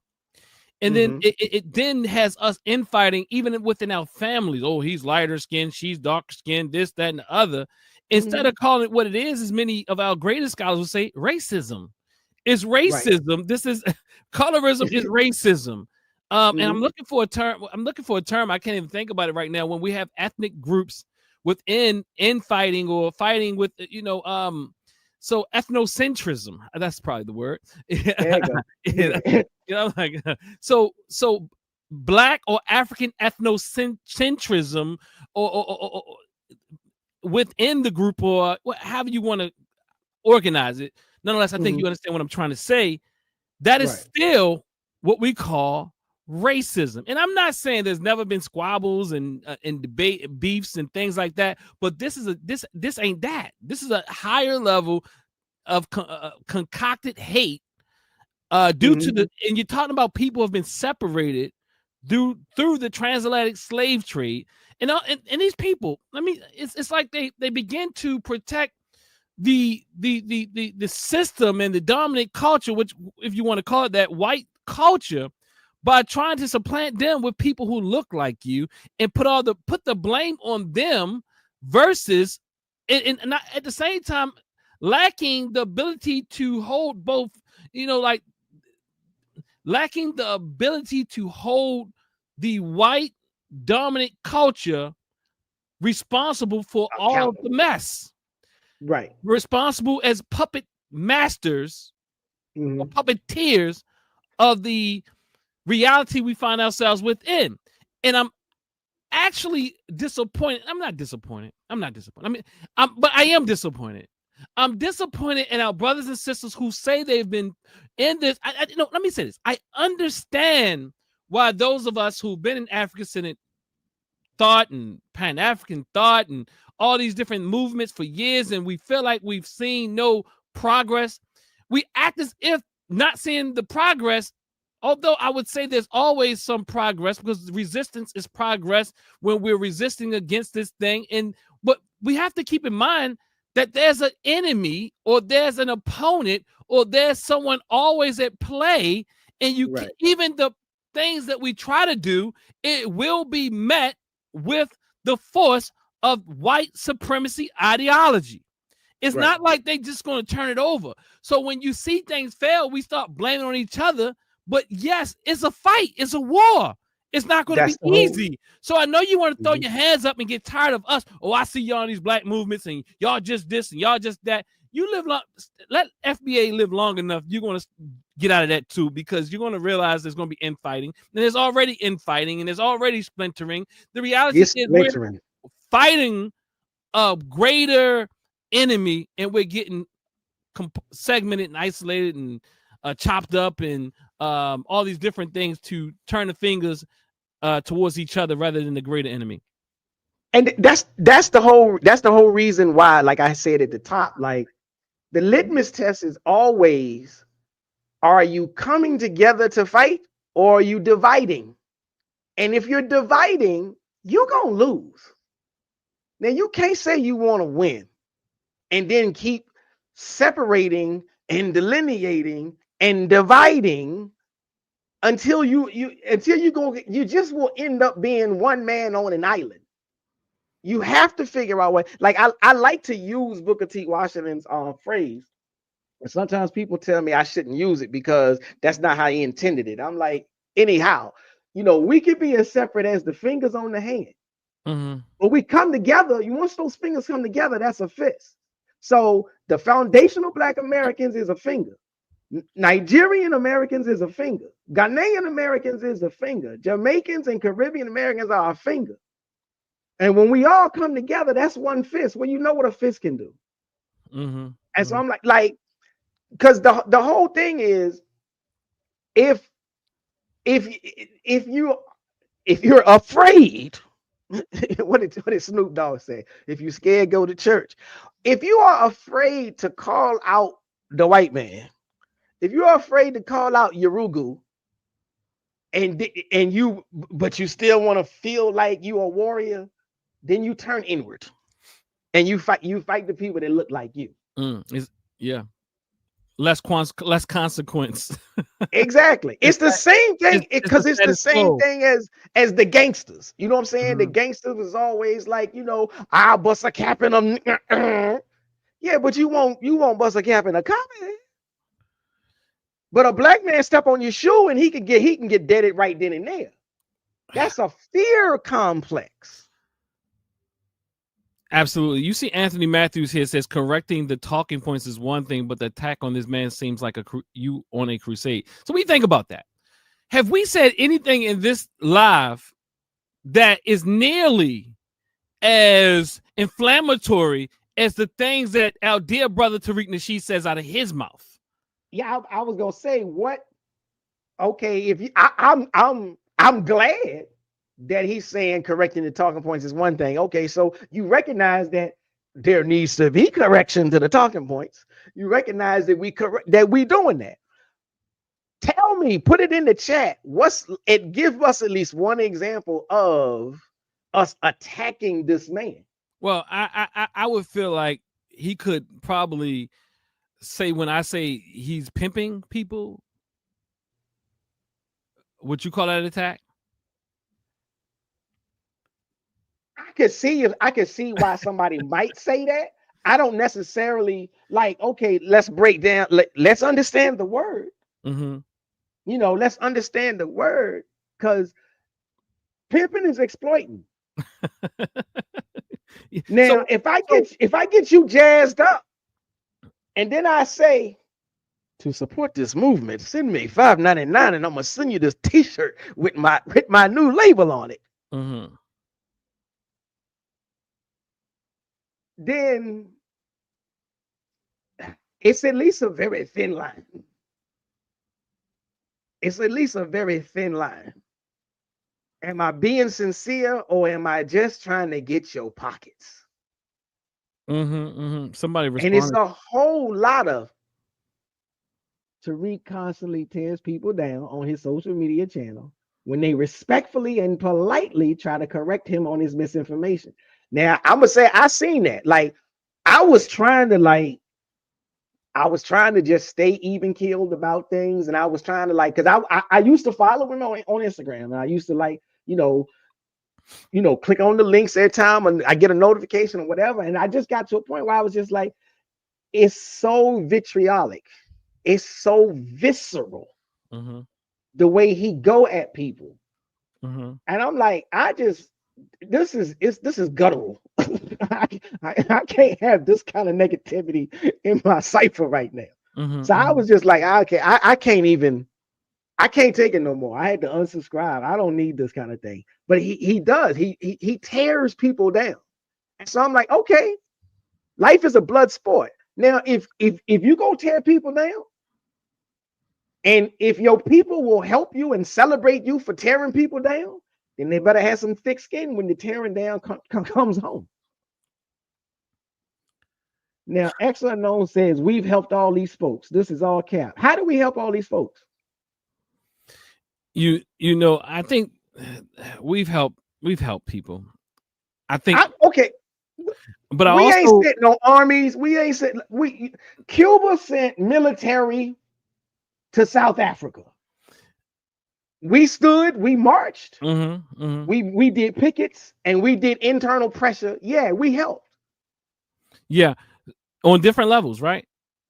Uh-huh. Well, we of course in America we're not sending armies, but you know we're really captive. You know, like we're in a colonized a state here. You know, And I think that's why I asked it though. That's like, I'm not trying to say that we don't help, but I'm saying there's a problem with this statement. We've helped all these folks. There's a problem with this statement. I think, and I get what you're doing. And please do what you're doing, but I also just want to up front say that the opposite of it is inaccurate. So it said that's a lie. In other words, I also want to say they've helped us, but keep going. Well, okay, and that's definitely a point. But I'm like, again, I'm like, what is the help that, like, I know I have heard them say, because of what we stood up for and marched for with the civil rights, that's how they got to come over here. And I'm like, okay, that's true. But for one, if we didn't want them to come over here, then we could have, should have demanded the legislation be written in a different way. We didn't see a problem with them coming over here. We wanted the numbers. We wanted more black folk to come over. So we wanted, or we allowed, or we agreed to have the legislation written up in such a way so that when other black people get here, they can be counted amongst us and we can get further down the road. Now, I know that there's some people that say, but we getting backburnered on that. You know, when I'm hearing you say this, right, what comes to my mind is, see, I think people struggle with holding all the variables together and at once. If they really listen to what we're saying, we're not even really in a real really outwardly saying, "Oh, we disregard the political, some of the things that you say you are." What we're arguing is all the things that you don't say you are that we know you are. So it's and what do I mean by that? I'm saying like, if you were just a movement and you thought that reparations was the best way to lead Black people and all that type of thing, whether I agree with you or disagree with you, I would still be, we can disagree. We can agree. We can agree to disagree, whatever, all that type of thing. But this is not what I'm talking about. I don't think that's what we are talking about. We are talking about this ideology that undergirds this FBA identity that denigrates our brothers and sisters across the ocean, across the pond, within this United States, and even us, which denigrates us for even thinking differently. And I would argue that it's more about the fraudulent behavior that we are like that at least I am arguing. I am not arguing your political position. Like, I'm not arguing the nation. I don't agree with the Nation of Islam political position all the way. But I'm not sitting here coming for the Nation of Islam. Right. I'm not sitting here, and there's things that you can debate about any Black organization or whatever thing you like. Nation of Islam would probably say they're not an organization too. Yeah, everybody. Yeah, because everybody does that, and it's a nation, and so on and so forth. But what I'm saying is, Tariq Nasheed ain't that. And this movement, FBA, if it was, I'm not saying it can't even clean itself up. If it gets away totally, maybe 50 years, we forget about the leader and so on and so forth, and it might become a pearl lineage or what have you. But why didn't you just choose ADOS? I mean, I don't know. But nonetheless, what I'm saying is, maybe they like the terminology. Maybe they don't want to be the descendant of a slave. But what I'm saying is, I am not debating. I don't think Proper is debating that you have a political identity in a way you think we need to go about curing some of our issues as FBA.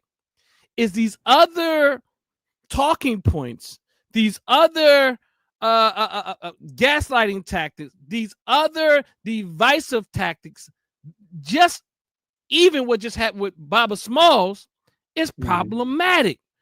And that Tariq Nasheed is the godfather and can do that. And just, and I get it, but Tariq Nasheed, unquestionably, he's questionable. And I think he's more than questionable. So I can't dismiss that he exists and he's leading a divisive movement. All the other ideals, the ideals of us getting reparations, whether I agree with that or haven't made my mind up completely or what have you, I'm not against it. Do you? If that's how you want to contribute to the Black community, if that's how you want to do it, and without causing more division, do it. But it ain't that.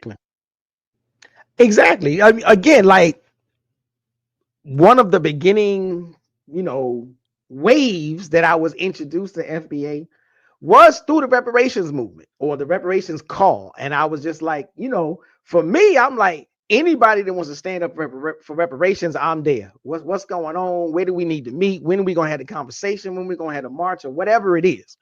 Now, again, when I show up and like, you make this big whippy dude, we're going to have this conversation about reparations. I show up and you talking about, and this literally happened, and you talking about the Black British actor that just got chose in a movie. I'm like, what the fuck? What? And then I go to the next meeting, and now you're talking about the Jamaican actor that got chosen for this movie. And I'm like, wait a minute. I thought we was here for reparations. And so I'm just like, again, you can put something on the flyer,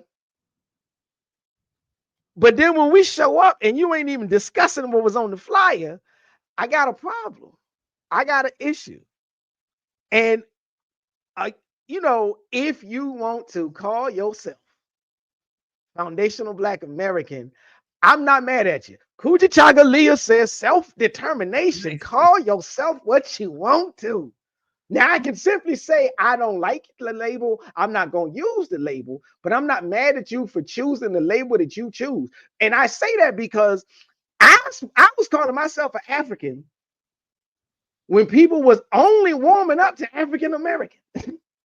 And they was looking at me like, why'd you drop what happened to the hyphen? Why you drop that? I'm like, look, you ain't got to ride with it. Just understand I'm on something else. So I'm well used to not being in the thick of the fold. So you can call yourself foundational Black American.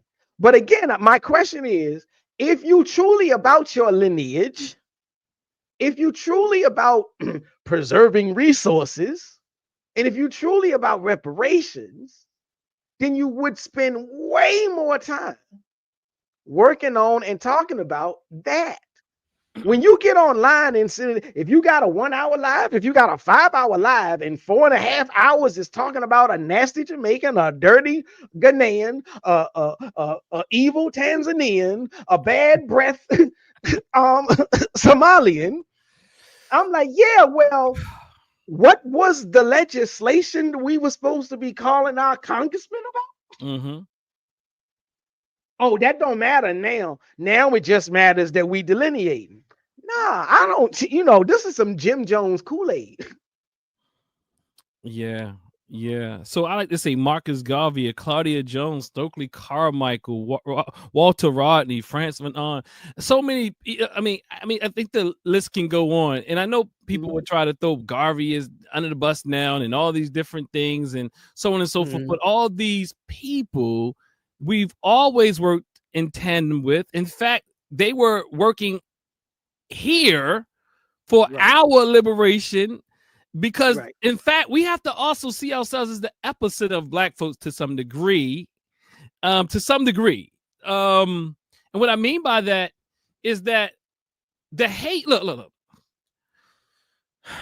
We pardon this analogy, but if we had to look at all the African nations and we had to say which nation is the house Negro,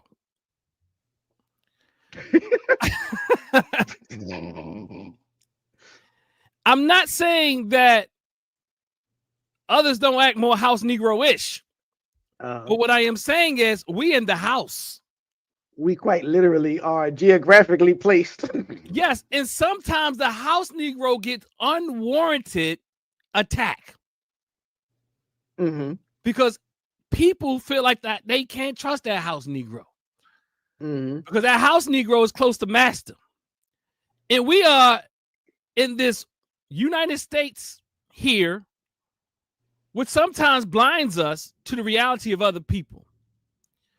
And what I'm saying metaphorically is that there gonna be some people that hate on you because you in a house. And I think we have to understand that position and that positionality. And sometimes we think that we are a little better, even us, than others because of our positionality. Versus saying, you know what, you have more access to the crumbs. Your crumbs are a little bigger. In fact, those crumbs are bigger so that you can join the forces of being a assimilationist American. Foundational. Yeah. That's what they want.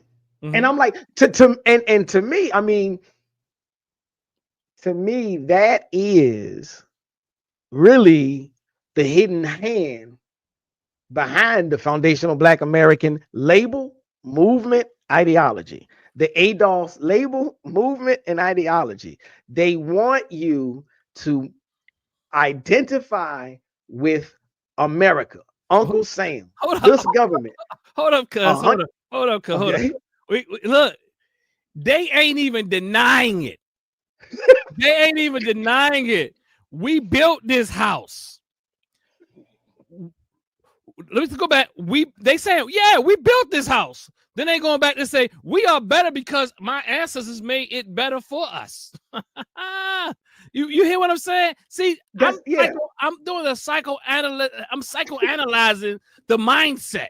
You see what I'm saying? So I always do a social psycho conceptualizations of what's really going on, and they say yeah, and they say and FBA power about it. We are better. That's what they saying. So okay, go ahead. I like this comment. H. Rap Brown was FBA and passed away, and Tariq never made a video about him. I mean, Tariq is constantly, again, if you were truly concerned with FBA issues, then you would spend more time uplifting FBA and not tearing down non-FBA. The proof is always in the pudding. You know, you Pan-Africans, foundational Black American, we, you know, those of us who are rooted in the soil of the United States, but have an ideology of Pan-Africanism, our lineage may be foundational Black American, but we pay attention to our elders and we try to big up our elders. We try to spend more time bigging up our elders than tearing down anybody else. Tariq Nasheed wants to tear down everybody else. Yes, he wants to tear down. That's it. That's all he wants to do. He get his algorithm is based on who can I point a finger at now? Who can I say something nasty about now? Who can I say something slick about now?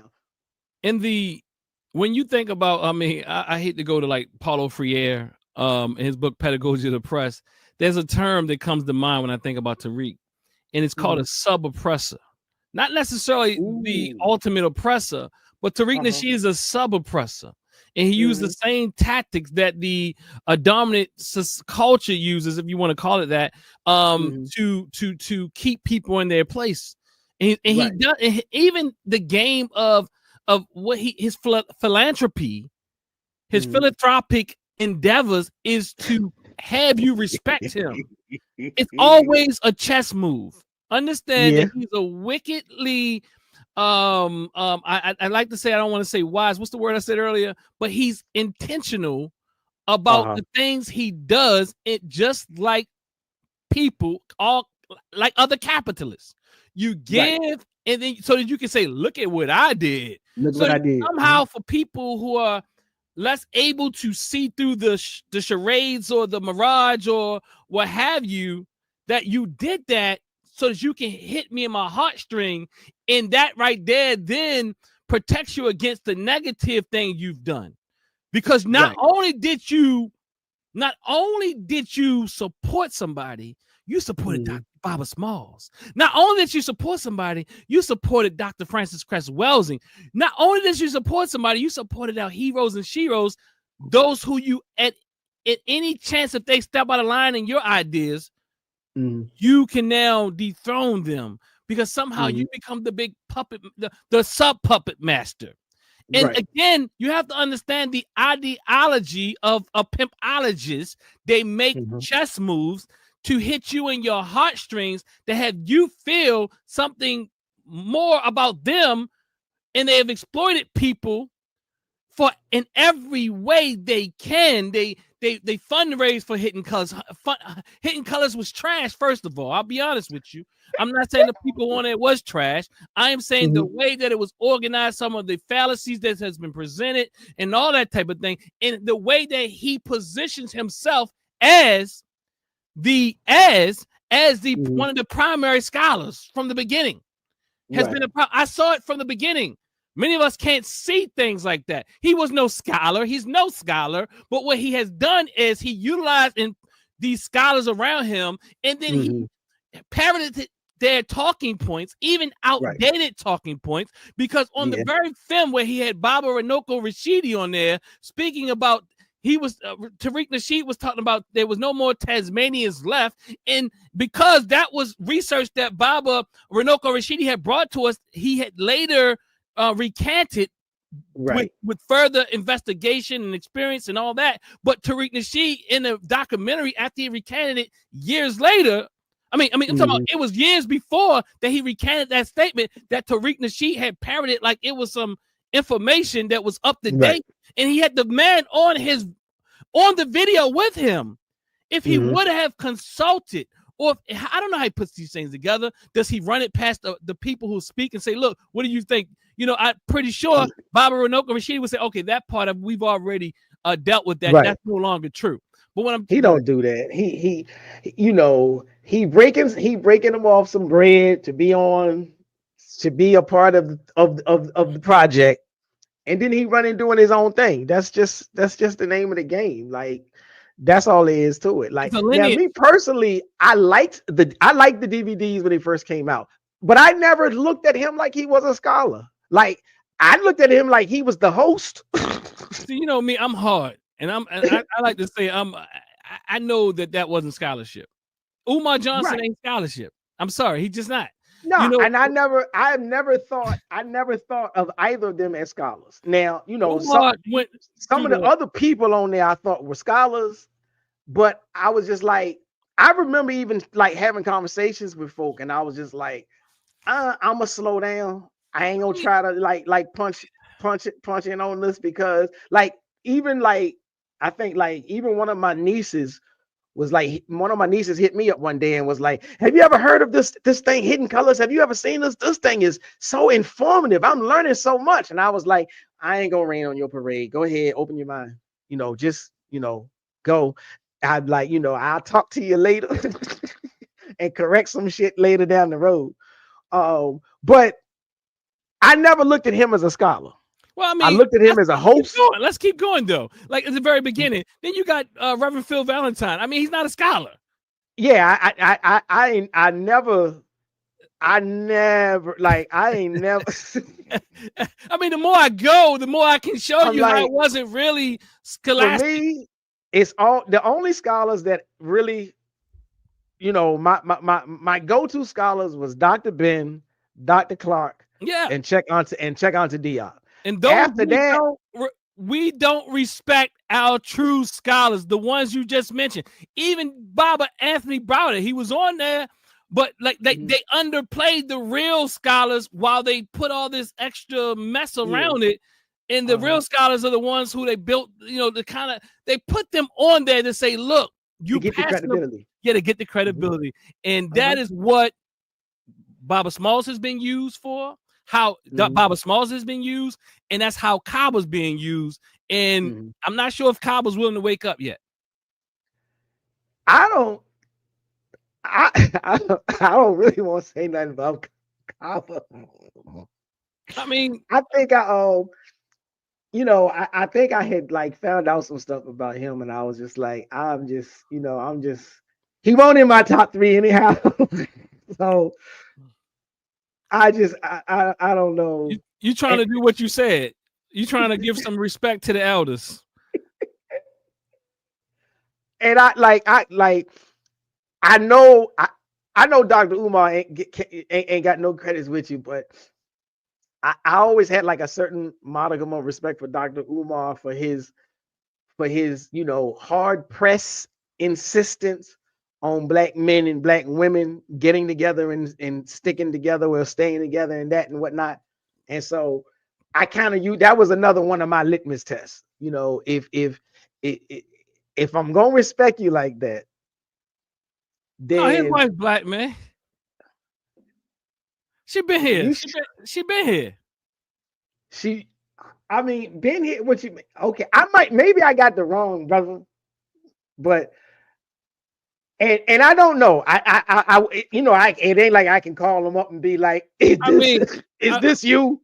But no, you talking about that some white folk lady? Passed some pictures. No, some folk passed some pictures. That wasn't really. You talking about that white Kemetic lady that they put him out there with? I didn't go that far. I know it was a white chick, and like and brothers and sisters was both. That's telling not his me, wife. Like, this the wife. That's not his wife. I got a picture with his wife and my wife. When he came to CNET some years ago, I mean, respectfully, he's never I think he's again being used. Right. Okay. And sometimes certain things can cloud our judgment. And I'm Mhm. talking about all of ours.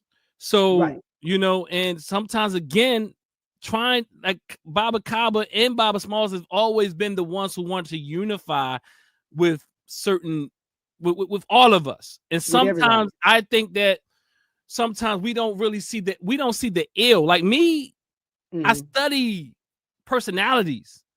And you Uh-huh. have to be able to see that certain personalities are not going to change. Personality Right. is a rigid construct. And there's something about this charlatan personality. And that's why, And that's even the with thing. Umar Johnson, the thing is, to me, to talk a thing and not to act on a thing is not to be doing the thing. So it's best that you just shut up, because to talk about male and female, black male and women coming together, and you don't actually do the thing, and Right. you also disrespect black, because this ain't no look. That's the other thing FBA saying. They trying to pull Umar Johnson out here like somebody is like falling dumb for Umar. I'm not falling dumb for Umar or Right. Tariq or Sidnetta. I mean, look, Sidnetta chilled out a little bit. I don't know. Maybe there's something there. But what I will say is Umar and Tariq, they have some issues that Mhm. they are not willing to allow Mhm. people to help them. They have some Right. they have some thinking patterns, some behavioral patterns that Right. guides the way they do things. And they Uh-huh. all denigrate the very black women that we're talking about. The both of them denigrate the very black women we talk about. So no respect, not at all, just to talk. See, snake oil salesmen will say Uh-huh. what they know that you want to hear. But Right. how are you living it? I'm not saying you have to be perfect, but goddamn, they Mhm. far from perfect. 100% right there. I shall, because I'm like, you know, like I said, I always had like this modicum of respect and hope for Dr. Umar.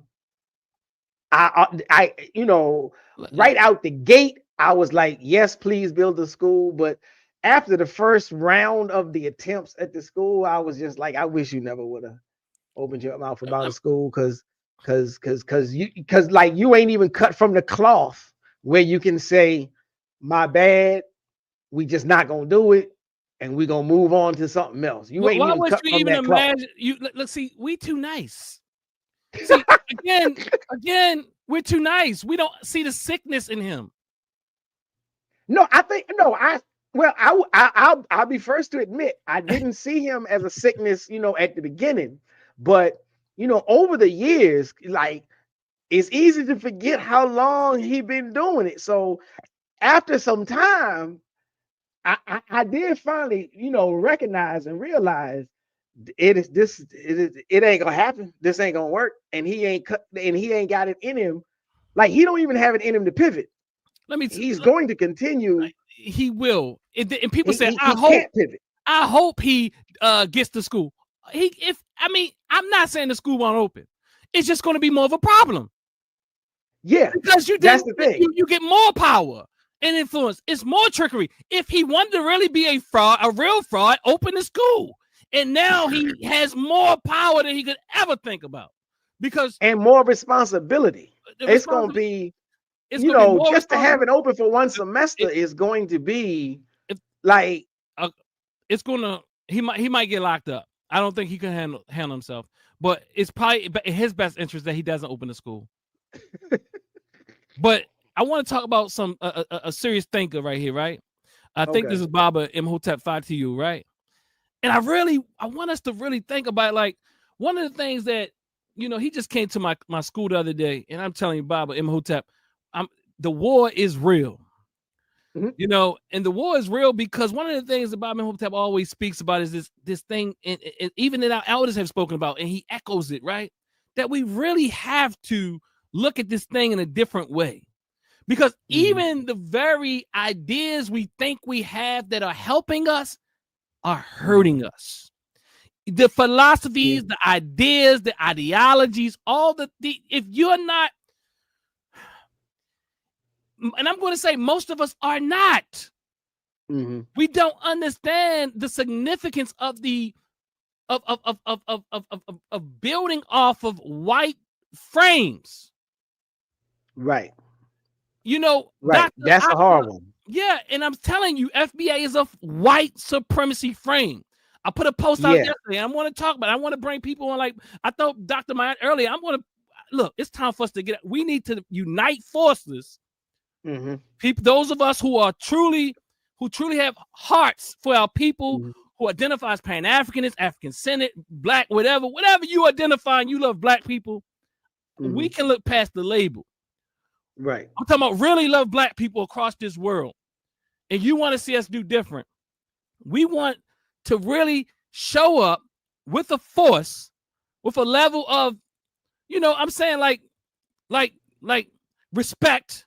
And I'm not saying respect those who don't respect us in a sense, but I'm saying is with a level of decorum in professionalism. I'm talking about African-centered professionalism, a Pan-African professionalism. Sometimes you need to smack somebody upside their head, but what I'm saying is don't be a fool. So I'm saying is we need to bring and we need to continue these strong discussions and not become fools, but really help our people, because our people are really hurt and sick out here right now. And the thing is, even our brothers and sisters from the FBA, I'm sorry to say it like that, but I understand why they think that way. I see the hurt. I understand the pain. So I don't want to beat up on them, but I do want to say, you mean well, a lot of you, but you don't understand that you're utilizing a Eurocentric framework. Well, that's why it's like, you know, again, if hold on, cuz somebody said, laughing out loud, FBA is going to make you unite finally. If that's what it takes, if that's what it takes. Hey, you know what I'm saying? I'm like, because again, the question is, whatever your thought process is, whatever your ideology is, what are the, like, because this is one of the things that, you know, I had a couple of them trying to come at me with, what are the tangibles? What are the tangibles of Pan-Africanism? I'm like, well, what are the tangibles of FBAism? You know, what are the tangibles of this delineation? Because again, if we start talking about reparations, resource preservation, access to cash and capital and homes and jobs and all of this, again, there's nothing on the FBA platform that's getting you job skills or an education or a car loan or a house loan, or like, you know, now you might, even if you might can say, okay, well, Pan-Africanism ain't did nothing. Pan-Africanism is giving you a perspective. Pan-Africanism is giving you at least the ability to understand who your enemy is. FBAism is not giving you the ability to understand who your enemy is. FBA got you thinking that other kinfolk, other skin folk are your enemy. Pan-Africanism at least tells you, no, the enemy is that man in the White House. The enemy is that senator in your at the top of the ticket in your state. You know what?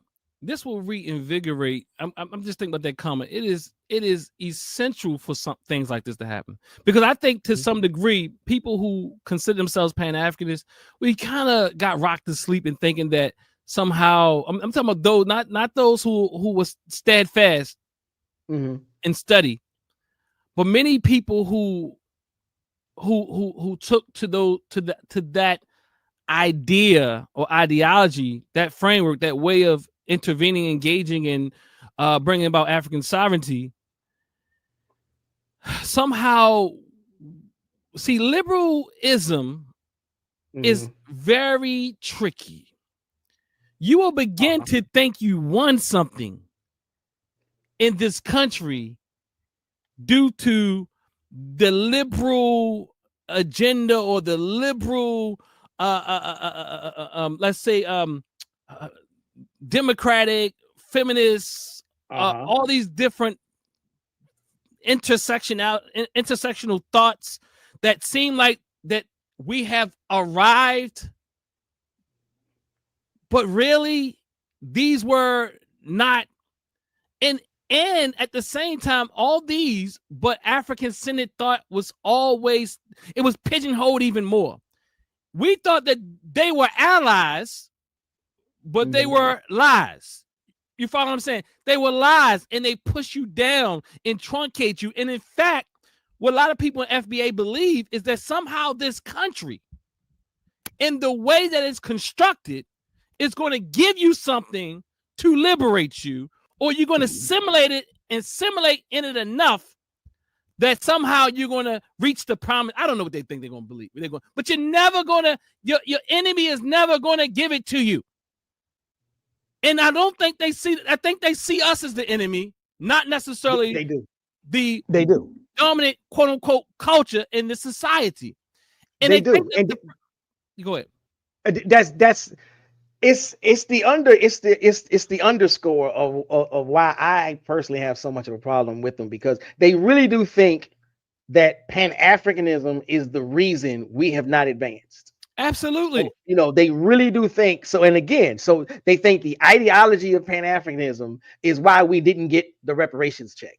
They think the presence of Jamaican immigrants, Haitian immigrants, Ghanaian immigrants is why we didn't get the reparations check, or why we don't have an extra seat on the school board, or why, you know, the Democratic Party won't put a real black person on the ticket. And it's like, no, none of, again, you're not looking at the enemy. You're looking at your own camp, and you're saying, well, we must have dropped the ball. They don't want to fight. Let me tell you, this is what people say when they don't want to fight. Mm-hmm. You see what I'm saying? And they look for all the reasons not to fight. Mm-hmm. So again, what they would do, they would say, well, look, let's say you have children, I have children. This is one of the things that we say even in our communities. What I hear people say, they like to look and say, well, look at their children. They told them all that African stuff. Look at them. They always look for the child that may have not come out, who going through some struggles within this society with set traps, and always they're not keeping that. See, not astute enough to hold several things together simultaneously and realize that just because I'm fighting and I'm teaching and training and educating my children or whatever doesn't mean that this system is not fighting back. Always. So they will blame it on the Africanity or the Pan-African thought or the African-centered thought rather than the system that this person may have stumbled upon a trap. Right. But there is, look, let me tell you, I'm going to be honest with you. When you think about Pan-African thought, African-centered thought, I am telling you, it is so much further advanced than most of these. I mean, I'm going to say all these things. Look, I'm just going to say it. Than all these frameworks. And what I'm saying is how you treat your women, how you treat your men, how you treat your family, how you eat. I mean, and I'm saying it's not even, I hate when people say the whole idea of it's not even monolithic. It does so in plural ways how you can uplift your community and love one another. It's more about interconnectivity versus this whole idea of intersectionality, what has us pointing the fingers at each other. Because at the end of the day, if we keep pointing the fingers at each other, that is exactly what they want. Right. Because it keeps you, it's being in a perpetual circle jerk. So how long you trying to go to 10, or how much more you got? I mean, it's up to you. We can go to 10 and then say, you know, thank y'all for listening. Some people saying drop the links. Drop the link. Oh, because they want to get on the platform and spaz off about shit. It's up to you if you want them to come on or not. You know what I realized? What? One thing I realized is I have been so open to hearing people out.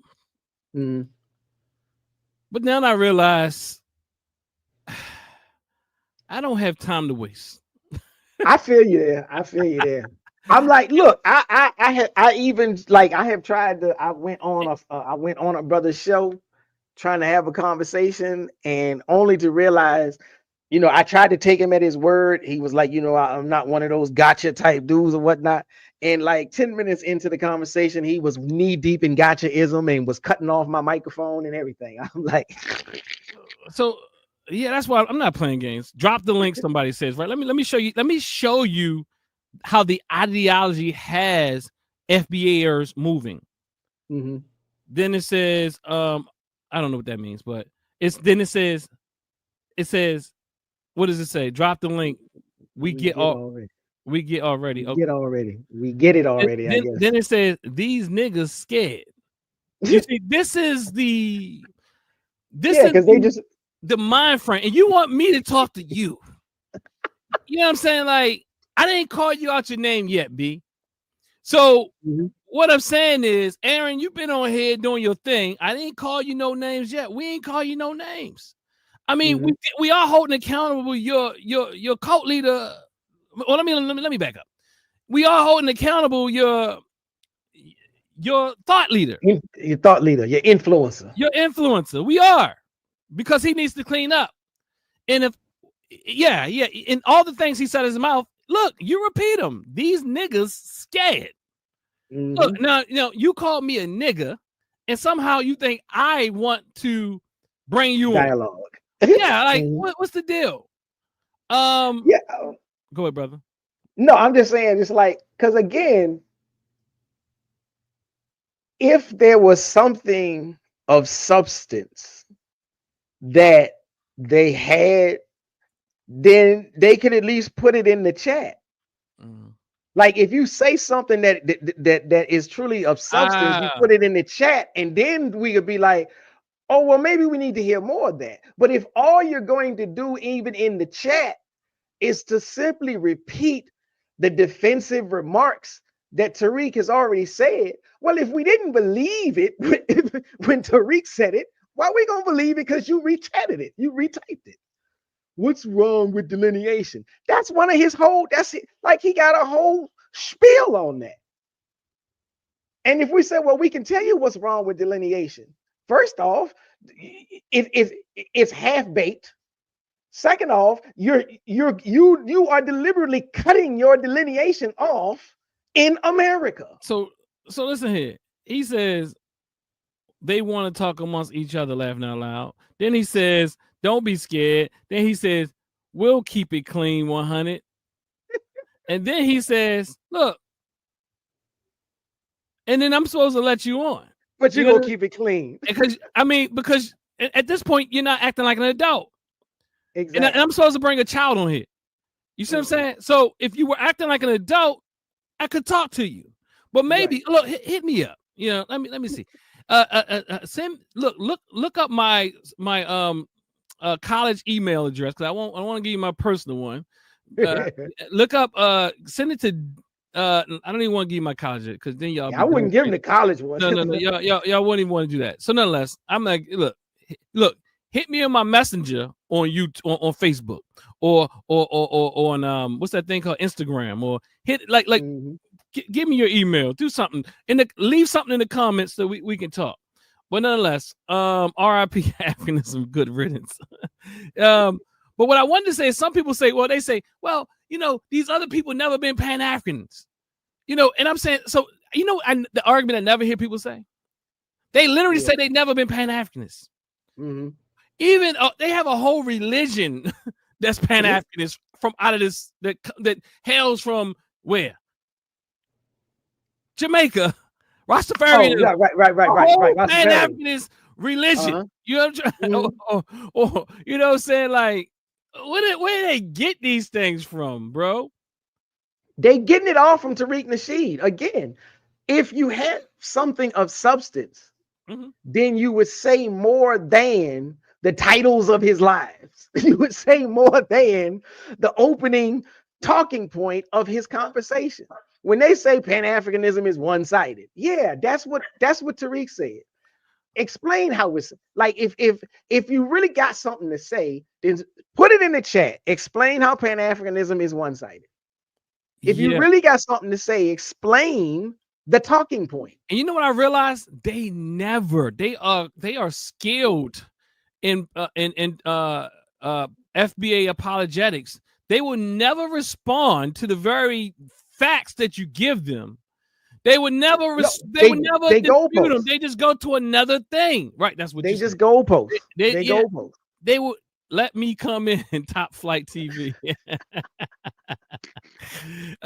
You want to appear authority yet hesitant to stand on people. Look, and guess what? They are the best type of gaslighters, and they think that somehow they calling names and saying you're weak. These are bully tactics you saw in middle school, isn't it?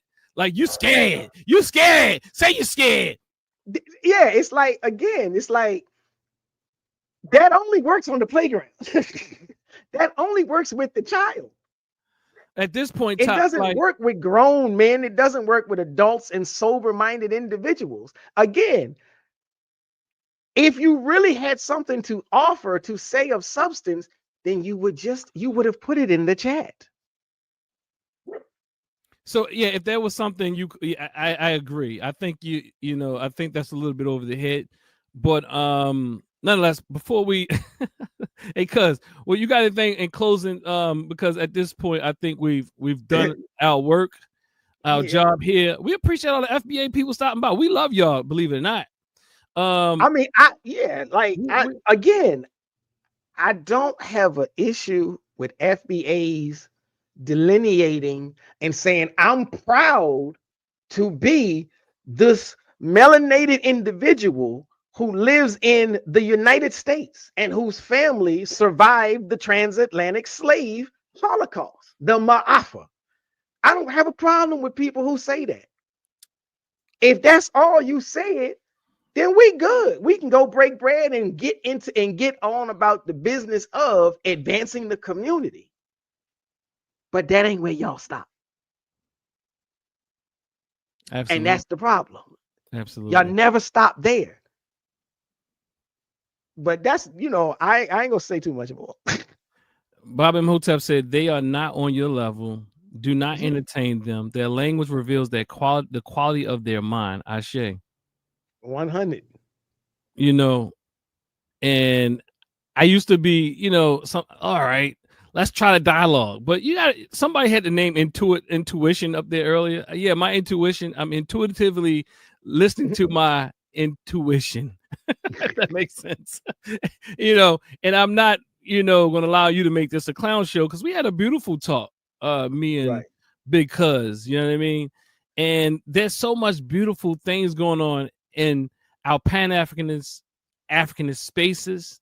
There's so much beautiful things going on in our African-centered spaces. We are not deluded by the idea that we haven't done anything. We know we've done many things. I mean, you couldn't even hold the bootstrap of what Pan-Africanism, Afrocentrism, and other forms of even serious Black thought has given to this world. We're also not deluded by the idea that there's things that help you survive in this country, and just survival type programs, and then there's liberatory things. And what you're talking about has nothing to do with the end goal of liberation and African sovereignty. What you're doing is trying to integrate. So when I think about William Cross's Black identity model, I would imagine that FBA should have their own category. William Cross has passed on now, but assimilationist is one of the categories, and I think that they will fall in that category to some great degree, and they will also fall into that, and perhaps maybe another category. They'll probably score high on those levels. But nonetheless, I'm speaking a bunch of social science, which is above their leaders' pay grade. And I don't want to bore you with all of that type of thing, because somehow we listen to unqualified people. And again, I'm not saying people have to go to school, because I will say that one of the greatest thinkers of this time, as it presents in our era, we have Brother Imhotep on here. We have Dr. Mayat. I'm going to tell you, cuz the reason why I asked Big Cuz to come on, because he's a serious thinker. Go over there and subscribe to his channel. You know what I'm saying? I'm saying serious. Huh? No, I said, yeah, come on, hit my channel up. Go over there and subscribe to his station. Go, FBA people, go over there and heckle them a little bit. Heckling helps, heckling helps. True that. What you got, cuz? No, like I said, I appreciate the conversation. I appreciate, the big ups and the holler out and telling people to follow me and whatnot. Is this definitely a much needed conversation? I think because one of the things I realized is that these FBA folks, like, they work every day. They work every day to tear down Pan-Africanism. So if Pan-Africanists are not working every day to explain, defend, and fight back, then that's on us. That's our fault. That's Listen, and we're gonna end up being the losers of the thing. listen to the implication here. FBA really got people in the feelings. In the feelings. This is so sad. You said I'm FBA just by my birthright, and now you said FBA got people. I thought I was FBA. So FBA, if you had to turn around, got people in their feelings. Listening to your logic, you and your feelings. So yes, FBA. I mean, if I'm FBA by my birthright, then I must have, like, what are you talking about? See, that's again how we know it's an organization. An unorganized organization, a loosely organized organization, whatever you want to call it, or thought form, or ideology. That's really what it is. It's an ideology. You cannot escape it. Huh? It's a COINTELPRO cult. Yes, you can't. People, well, Pan-Africanism is ideology and FBA is a lineage. No, FBA is an ideology. It is an identity. It says things about lineage, but also you can't say that being African is not a lineage, or even Pan-African is not more of a collective lineage of African people that find themselves within different nations, including the American African. I mean, you might not agree with that conceptually, but I mean, if you could try, see, I can understand FBA conceptually, whether I agree with it or not. But if you can't understand African conceptually, then see, it shows you that you see. That's why I'm saying that we are able to hold nuance here. We're able to say whether I agree with it or not. I understand why you think is important, whether I agree or not. Whether I agree with the political goals, whether I agree or disagree, whatever, I can hold that I understand why you believe that is significant. Right. Bishop Henry McTurner was one of the first to advocate for some form of reparation in the U.S. Say that because if you're gonna read it, let people hear it. Oh, okay, my bad. Okay, Bishop Henry McNeil Turner was one of the first to advocate for some form of reparation from the USA government in the late 1800s. Bishop Henry McNeil Turner was a Pan-African advocate. Ashe. Again, like, I don't know. Like I said, the whole thing is, if FBA is just a label, then we don't got no problems. Top Flight TV said, I can express myself better if you let me in. I'll tell you what to do. Go ahead, go to ChatGPT and speak what you want to say to us into it. It will bring it, make it clear, and just put it in the thing. Put it in the chat. Yes, go ahead, cuz I'm sorry. No, I'm just saying, like, again, if FBA is just the identity label, I ain't got no smoke with you. It's all the other stuff that comes attached. Now, this is the very essence and definition of nuance. This is how you show and prove I'm not mad at you and I'm not banging on you. But even when you say this, they still come back with negativity, viscosity, vitriol. And I'm like, well, then see, this is why we got a problem. Because you don't just want a label. You want something else. And the thing that you want is not something that's going to benefit you or the community. What you want is division. That is all you want, is division. You don't want the reparations check. You want to argue about the reparations check. You don't want a bill or a policy anywhere. You just want to argue with people. And you want to put them down so that you can feel better. And what do you have after that? You still don't got the reparations check.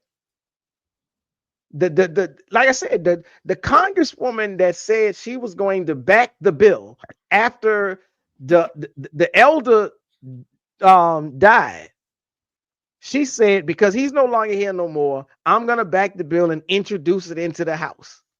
And all these FBA people on various channels don't believe them, don't trust them, don't support them. I thought you wanted the reparations check. She really from Jamaica. She ain't gonna really stand up for it. Well, none of the ones from the US said they was gonna back the bill. They say you whining, brother. They say we whining. Okay. Then give me a glass and I'm gonna pour it in. I like sweet red wine. I'm a wine. Whining is therapeutic. I'm a wine all day. I'm a wine all day. You see what I'm saying? That's that. Like, you know what? As a child, right? What you might not know is that part of the reason why I didn't succumb to many things because peer pressure never pressured me. You know what I'm saying? Like, I mean, I lived around a real rough neighborhood, but you know, as some people say, my parental pressure was a little stronger. You know, right? So you know, so my elder pressure is a little stronger. That's why we respect the elders. But exactly, I don't even know if you're a peer. I'm assuming you're not by the content that you put out there, and I don't really deal with, you know, and children need to stay in their place. But go ahead. Exactly, because again, that's from the same person that said I can explain myself a lot better. I'll be good. I'll talk clean. In love, and then in love. I tell my son all the time, in love, in love. I love you, but you're gonna have to do something. I tell my to whatever. I tell him, look, gotta do something a little different there. Exactly. You know? In love. You know, we all need mentors, jegnas, or whatever. I know FBA doesn't want to use the word jegna, so a mentor for you. We all need mentors. Exactly. Y'all want cheese with that wine? You know, I think what's that sister named Tasha K? What she do? Wine something? She maybe look. Go and do a video. Look, we're not going to let you in, but this is what I was saying. Go and do a response video and make sure you tag us in it. Make sure. Look, I'm Dr. Dennis Assault Winkler. Will you, Professor? How do you? At the proper perspective. Your brother Shabazz, sometimes Professor Shabazz, but at the proper perspective. Look, go and do a response. You got YouTube. You know, you have StreamYard. You have all the capability. We will hear you out, and we will respond. Exactly. You know. So look, it's already. Look, when you come out and say things, it's already understood that you're not afraid because you got online. You know, and we use our real names. You know what I'm saying? Right. So. I mean, the reality is, look, FBA describes Americans, and all right. So, closing words. We're gonna close this one out. Closing words. Any look, any people with who? Yeah, no, let me just close it out. Oh yeah, go ahead. No, I was just saying we can just close it out. I'm like, look, be careful. Don't fall for the cult of personality. That's what I would say. So, look, I'm not going to do it online and waste my time, conscious block. But again, you can definitely email me and we can converse. You know, this has been a good broadcast. And the last thing I want to do is risk. And I could be wrong. Let me just be clear. I could be wrong. This could be a very balanced minded person. But by the comments I saw, or we saw, it didn't reflect that. So and as my cousin is saying, it's like, why can't like at least put something in the chat that indicates that it's worthy of discussion. Right.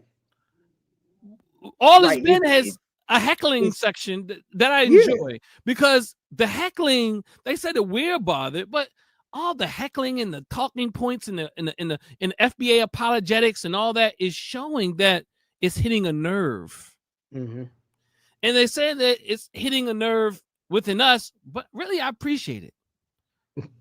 I mean, I'm really enjoying myself here, seeing that, but and that's part of the process of healing, because dissonance is a part of it. And I think that a lot of us, those who say that we're FBA, are experiencing dissonance here because it's messing with our apologetics. It's messing with our ideology. And whenever something that makes some sense is presented to you in a way that makes sense, and it conflicts with your ideological stance, it creates a certain level of cognitive dissonance. And that is what we are experiencing. And I'm going to say that those are my closing words. I love you. Okay. I mean, I really, truly do love you, FBAers. I love you, A-dosers. I don't subscribe to your philosophical or ideological underpinnings. I know you can do better. I expect you to do better, and I want you to do better. Cuz, close us out. I don't have as much positive words for the FBA folk as you do. I will always say, I respect the idea of giving yourself another label. I respect the idea of delineating. That's where my respect ends. I don't respect any of the negativity that comes after that. I want to shout out Kesek Wanya. I'm sorry, I cannot, pronounce your name correctly, but there is a heated discussion in the chat about something Tariq said about Malcolm not receiving any support from the continent, and Kesek Kanya is rectifying the situation. But again, it's an example of why I don't have a lot of patience for the FBA folk, because they start at the top with something that sound good, and then they start throwing a whole lot of negativity and a whole lot of misinformation, a whole lot of lies, and it's like, now it's our job to clean up all of this mess. And it's a distraction to the real goal, to the actual goals. Every time you got to come back around and clean up a mess of lies that somebody done said, because folks start believing it.